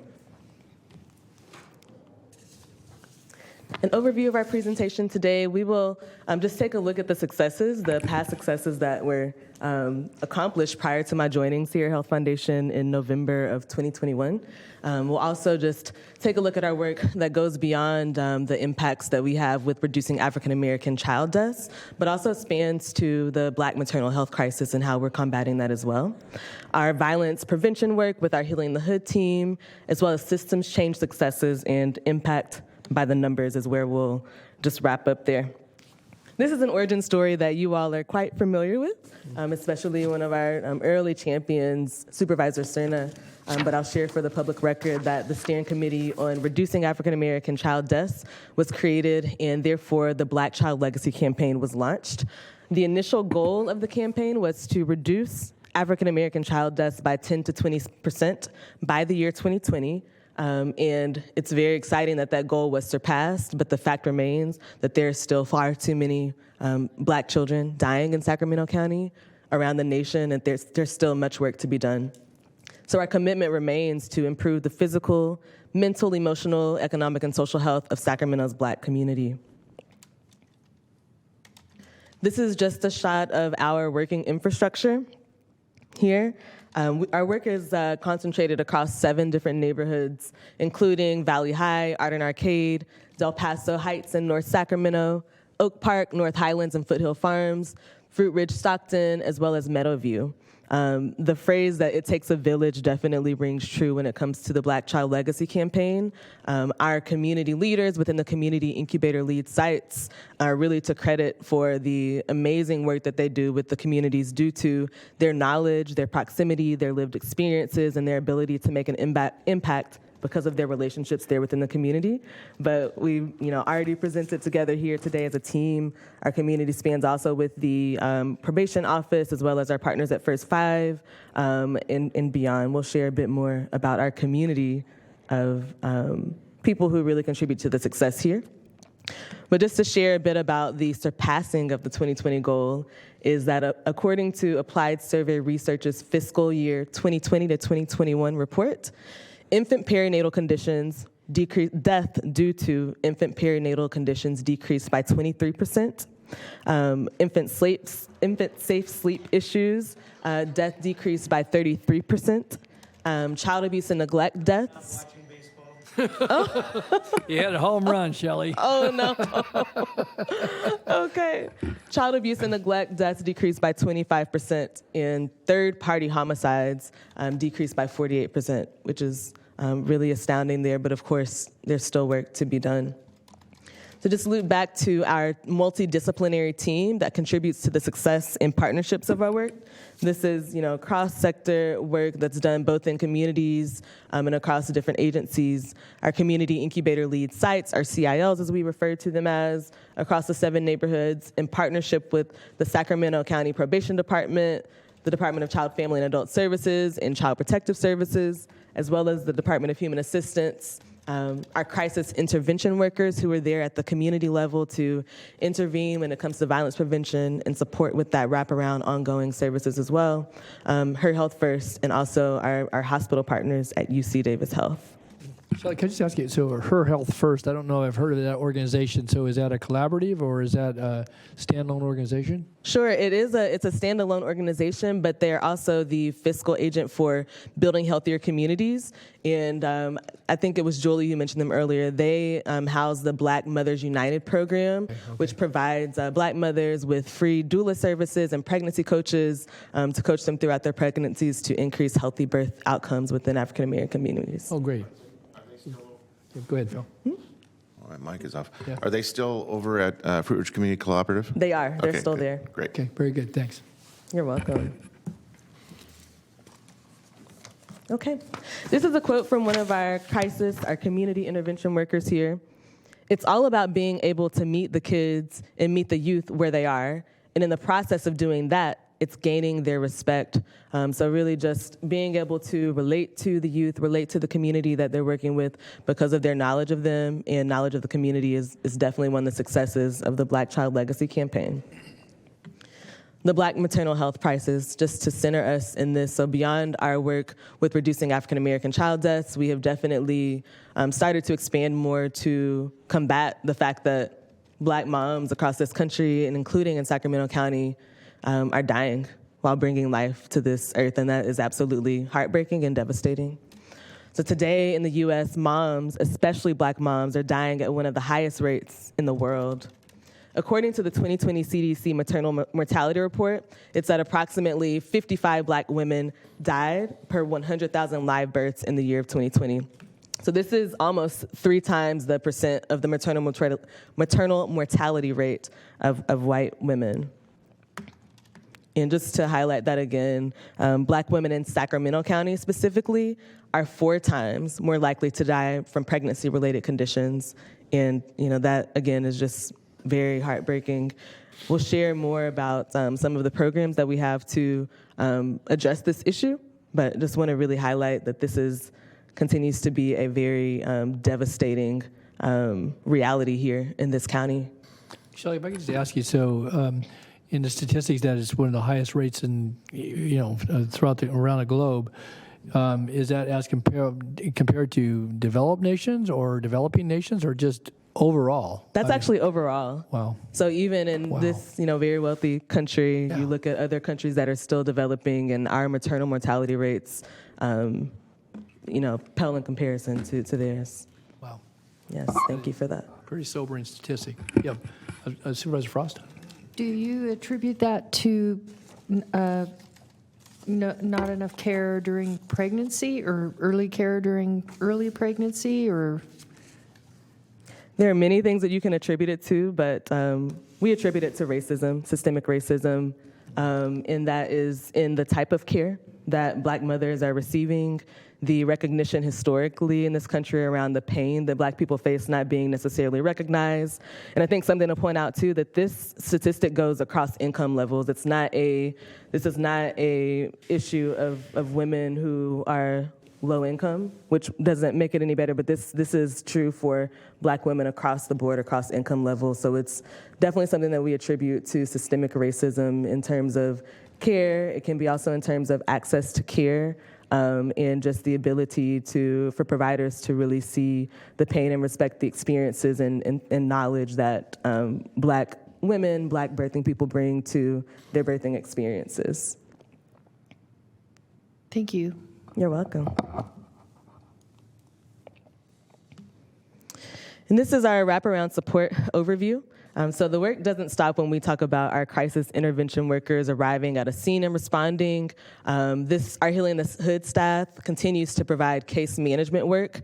And during the fiscal year 20 to 21, there were a total of 364 unique individuals, people who were served through the case management system through the Healing the Hood team. And of those participants, there were 78% were prevention services. So this is, prevention and, diversion prior to there being any type of violent activity occurring. And there's also the intervention level where that is, actually intervening and preventing retaliatory response to gun violence or any other types of violence.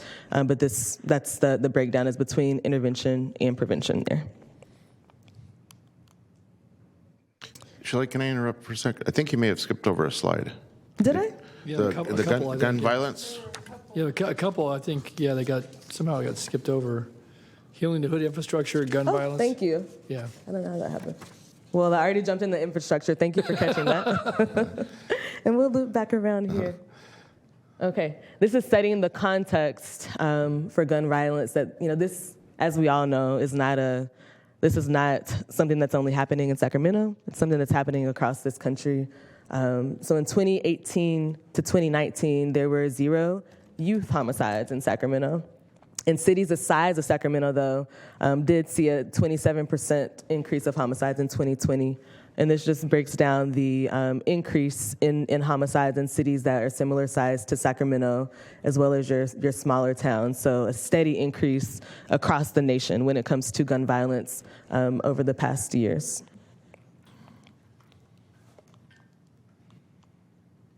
And here we go. The Healing the Hood crisis response. This is the protocol and flow of how the work actually happens on the ground from incident all the way through the long-term support and follow-up. These incidents occur, and often we'll hear from one of the person who leads up our on the ground Healing the Hood team, Mr. King and Ms. Deborah Cummings, who you all may be familiar with. It's often law enforcement who will first call the Healing the Hood team to get that response. So that speaks to the level of deep partnership and relationship that exists between the Healing the Hood team and law enforcement. So our Healing the Hood team is called, and then they're dispatched, and there's an immediate response. There are crisis intervention workers assigned to all 7 of the community incubator lead sites, and they go to the location that is most relevant to their work, when sometimes they provide support outside of their typical jurisdiction. But that support can look like direct support for the families at the scene through their grieving process, also just communicating with law enforcement and just providing that prevention for any retaliatory violence that could happen and preventing that from occurring.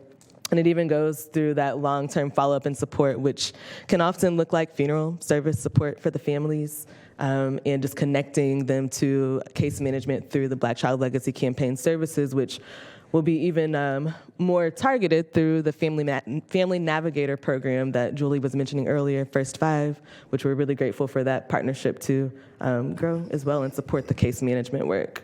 Shelley, if I could just pause for a minute, Phil? Sure. I just wanted to point out kind of the obvious here, but this is the intersectionality that I referenced earlier at or near the conclusion of Mr. Jones' presentation, especially that third bullet point there, the de-escalation, diffusing of tensions. Other folks like Daryl Roberts and Tina Roberts, who run the Roberts Family Development Center, have been outstanding and trusted agents to do exactly what Eric was mentioning in terms of having the right messengers with a more familiar, life experience to some of the families and the individuals that may be otherwise prompted to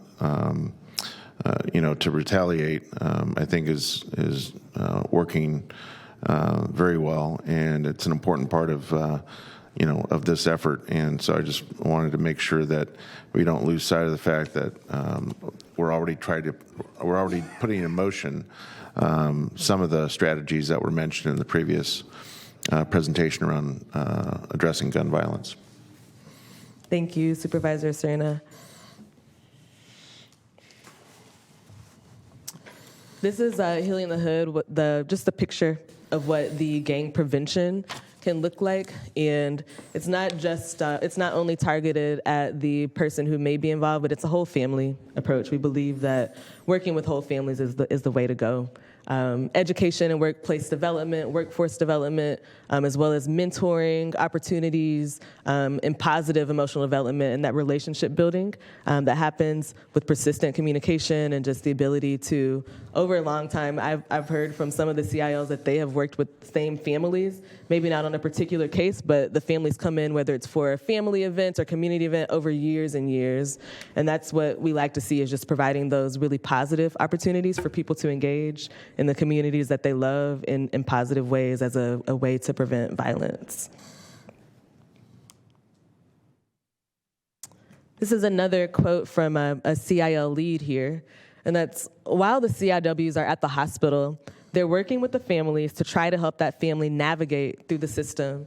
If you hadn't had the CIWs in between the families and the police, it would have resulted into something we probably would have been watching on the 10 p.m. news that night. So this again speaks to the intentionality that is placed behind preventing any types of retaliation.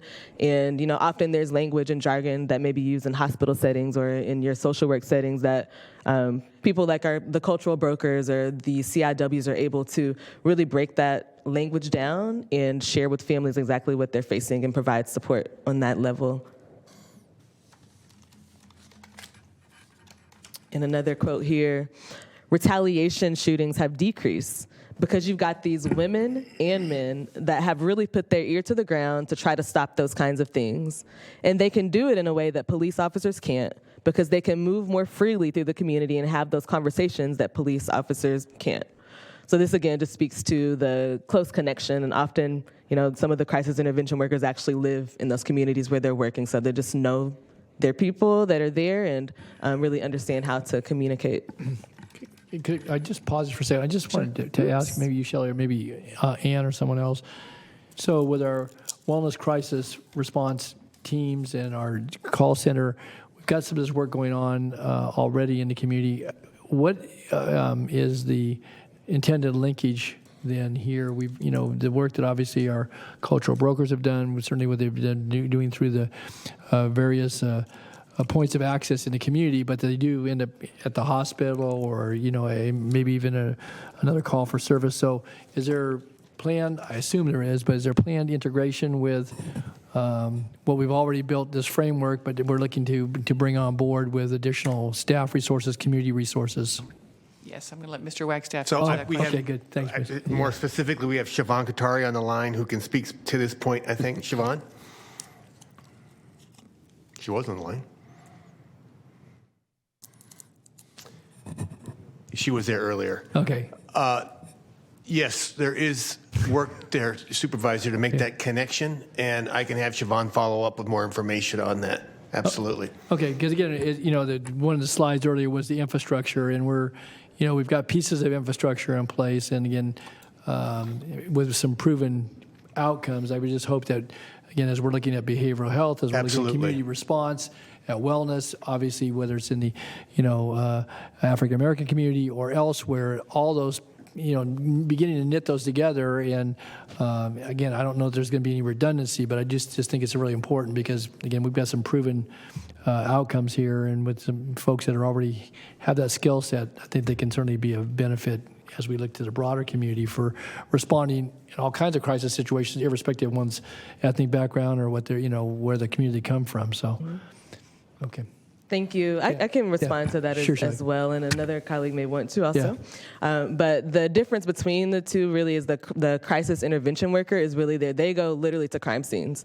So they're they're out on the crime scenes, they see the yellow tape, and they're there with families in that moment, as well as providing that case management. And the cultural brokers are not there in those immediate moments of crises, like on the ground at the crime scenes. They're going into homes and supporting at hospitals and through the social work process. I'm not sure if another colleague wants to share. But I think whether it's a warm handoff or it's a coordination or collaboration, I think that people knowing those resources, irrespective of where it is in that kind of spectrum, and hopefully again with the intent of preventing and or intervening early on before you get to the crisis and or to the situation at the hospital, where then you're having to deal with, the fallout, so to speak, of what might occur next. So. Sure. So, yes, if I could add, Yeah, sure, Supervisor yeah. Natoli, it makes perfect sense that those crisis response teams that we're developing work with resources that are already in place. And in the situation just described, if there was a mental health concern, that absolutely that would be something that we can and should respond to. Sure. I mean, either in advance or certainly in retrospect. I mean, there's a spectrum as we're trying to build this infrastructure in the community, certainly with the work that's been done, obviously, over a better part of a decade now with Black Child Legacy Campaign and the cultural brokers and so forth. So it just occurred to me that would be kind of a natural as we begin to put these things together. So, Yeah. Supervisor Desmond? Yeah.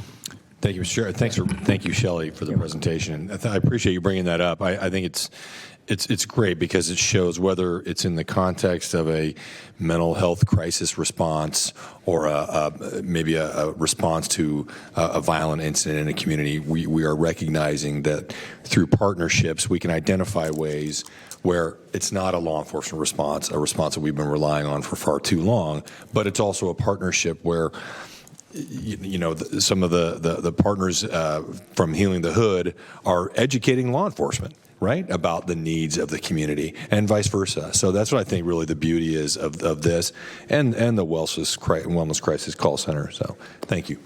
Thank you. And I will also add there is that warm handoff. The cultural brokers often working at the same site as the crisis intervention workers, so they know each other. So that I think that does help with building that connection and that recognition. I think that you were mentioning earlier, Chair Natoli. Yeah. Well, I think mutually supportive, because again, those are tough. Those are tough situations to you have a skill set, and that's the work that one does. But I think knowing that there are others working in at least the overall realm of trying to maintain a healthy community, to support families, support individuals, to avoid violence, avoid bad outcomes, in a variety of different ways. And again, it's a big community out there, but it's good to know, because again, that's got to be tough work in the trenches, so to speak, and out in the hood. So. I definitely admire the work that the crisis intervention workers and the cultural brokers do every day. It's very up close, and they definitely experience some secondary trauma, which is something that we are constantly working through, as well as how can we support them through showing up for work every day and really seeing a lot of traumatic things that I have not personally seen firsthand either. Very good. Thanks, Shelley. Thank you. Here are some of our systems change successes with our previously launched Black Doula pilot program. Some were shared earlier around the Safe Sleep Baby protocol that's adopted and is just a part of the process of families exiting the hospital to ensure that they are equipped with cribs, county staff being on site at the neighborhood community incubator lead sites. This includes probation staff as well, and our cultural broker team also. The County Child Protective Services implementing the Cultural Broker Program that we've also mentioned a few times today, as well as just having this really coordinated countywide strategy across different teams to collaborate together in adopting this crisis response protocol.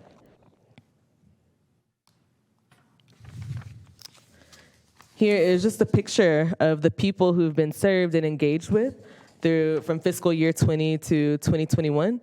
There were a lot of different ways that people were served, whether that was through engagement in positive activities, leadership roles, or connecting people and families to prenatal care. But there were 10,702 African American residents who received services.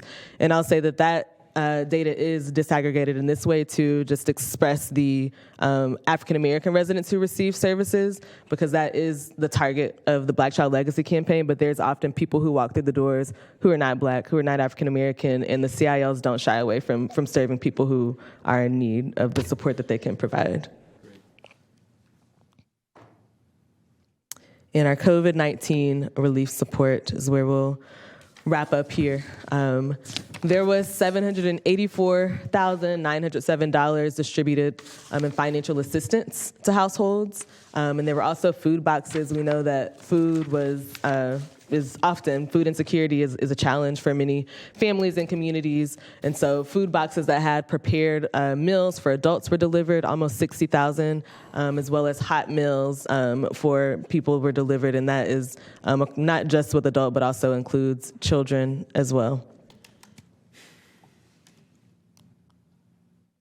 And that concludes my presentation to you all. We really just appreciate being here with you. We appreciate your ongoing support of the Black Child Legacy Campaign, and we just look forward to being in community and in conversation and in action with you all to continue reducing African American child deaths. Thank you. Great, thanks, Shelley. I know Supervisor Cerna wanted to weigh in. Great. Thank you, Chair. Thank you, Shelley, for a terrific presentation. And I just wanted to take a moment to one of the people that I didn't mention earlier, because I knew that we were going to have this complimentary presentation more specific to BCLC. I wanted to publicly thank Chet Hewitt for his years of leadership and very closely connected support of the original RAACD effort and now Black Child Legacy Campaign. We all understand that this would be extremely challenging to do without other partnerships, most notably community-based organizations, and I certainly include Sierra Health Foundation as one of those organizations, and the people in it, including yourself, Shelley, that really do a lot of the heavy lifting here in terms of the administration of all the programming and kind of being that one touchstone for so many of the sub-efforts, if you will, to trying to meet our goals and reducing the 4 leading causes of death. So huge shout out and thanks to Chet Hewitt and all his staff, and certainly to you, Shelley, for your leadership specific to this initiative. Thank you, Supervisor Cerna. Yeah. Very good. Echo the thanks to Chet and to all the folks that are part of the team here. Okay, and I guess you were the cleanup hitter on this one, is that right? That's it. Yeah, you got the cheers a little earlier, so anyway. Okay, thanks, Shelley. Thank you all. Thanks to all of our presenters. I don't know if we have any callers on the line. We had some folks on hold, so thanks to the folks that were available. And I don't know if anybody wanted to do any sum up, either Ann or Bruce. Otherwise, we'll thank all the presenters today. So. We do not have any calls on the line. Okay, Ann? Well, I just want to thank the whole team as well. As one of the members of the Blue Ribbon Commission when it first started, I'm really pleased to see the just amazing work that the Black Child Legacy Campaign has done and the partnerships that they've created. It's really, I just get a little bit of chills just having been there at the very beginning, so I'm really pleased. So thank you, everyone. Yes. How about we can applaud folks, right? Yeah. Yeah. Okay. It's fine. And that goes out to all the folks that have been a part of the effort throughout the years. It is making a difference. So, in fact, Mr. Chair, I was just reflecting on specifically on is the board may recall, or some members of the board may recall, there was a part of the Blue Ribbon Commission's charge that involved actually going out into the 7 neighborhoods where we had heat mapped, where the disparity was most pronounced, and we went out to those communities to hear from people that lived in them that really perhaps didn't understand the nature of the unfortunate trend of race disparities when it comes to something as important as the livelihood of our young people, and in some instances, many people were very upset, and understandably so, and very emotional. And I just remember at the time when Ann was with DHHS, being very committed to doing that. And I remember specifically going, I think it was Meadowview that we went to one night, and we stayed for, I don't know, probably 3 or 4 hours to listen to folks. And it was difficult at times to kind of hear why they're, the reasons behind their feelings when it comes to something as important as making sure that their kids have every opportunity to live as long and have as good a life as anyone else's. But it was very inspiring for me to also see the investment at that point from senior staff, and that has really carried through to today. So to Ann's point, I really want to thank her and Bruce and everyone else that's been so instrumental from a staff perspective. No, you make a good point. I know there's been, it was pre-COVID, but just a few years ago, it seems like quite a while ago, but we had representatives from all the CILs and some of the FRCs that were here and the teams, and we heard from the brokers and from the county staff and from the community members and from some of the young people and families. Again, very moving, and again, just living proof of the efficacy of certainly the effort here. And I would just note too that because I think Phil alluded to it in his comments earlier, and some of us were here at the time. Getting a 5-year funding commitment was no small feat because, again, we do budgets year to year, but to get that commitment, and that wasn't necessarily, and it wasn't, Ann wasn't the county executive at the time, that wasn't necessarily the county executive's recommendation, but Phil was very committed to it, and certainly this board, through our budget deliberations, chose to do that. And it provided, I think, that good point, a foundation point from which to launch, but also knowing that there was going to be certainty within the budgetary context to see the initial efforts through and obviously bring us to where we are today. So again, kudos, Phil, because I know you were instrumental. That was kind of a hard-fought budget deliberation at the time, but we got there and here we are today. And again, a lot of good work that's gone on and much more work ahead. But thanks to all our presenters. And if we don't have any other comments by board members, then that'll bring us to a close on this item. We'll probably hear more about it during the budget process. But okay, very good. Madam Clerk, no calls, right? Nope. Okay, thanks to the callers on the line.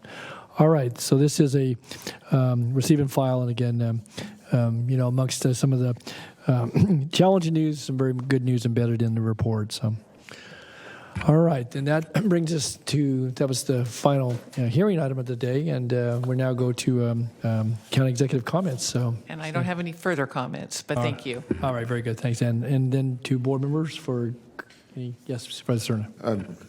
I don't have an adjournment today, but I just want to let folks know I want to do an appropriate and thorough adjournment in the very near future for the passing of Esteban Villa, a longtime, well-known Chicano artist and activist here in Sacramento, who was very close to me and my family, and I know close to many people in this community. But I want to make sure that I do it right, but that's something that we should expect here shortly.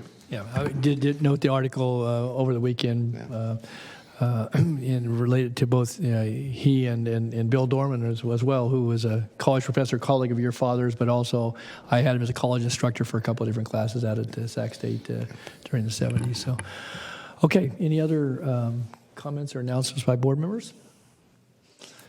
If not, then we're going to return to these chambers tomorrow at 2. We have a 1 o'clock closed session, and if there's nothing further, then we will stand in adjournment, and see everybody back tomorrow afternoon.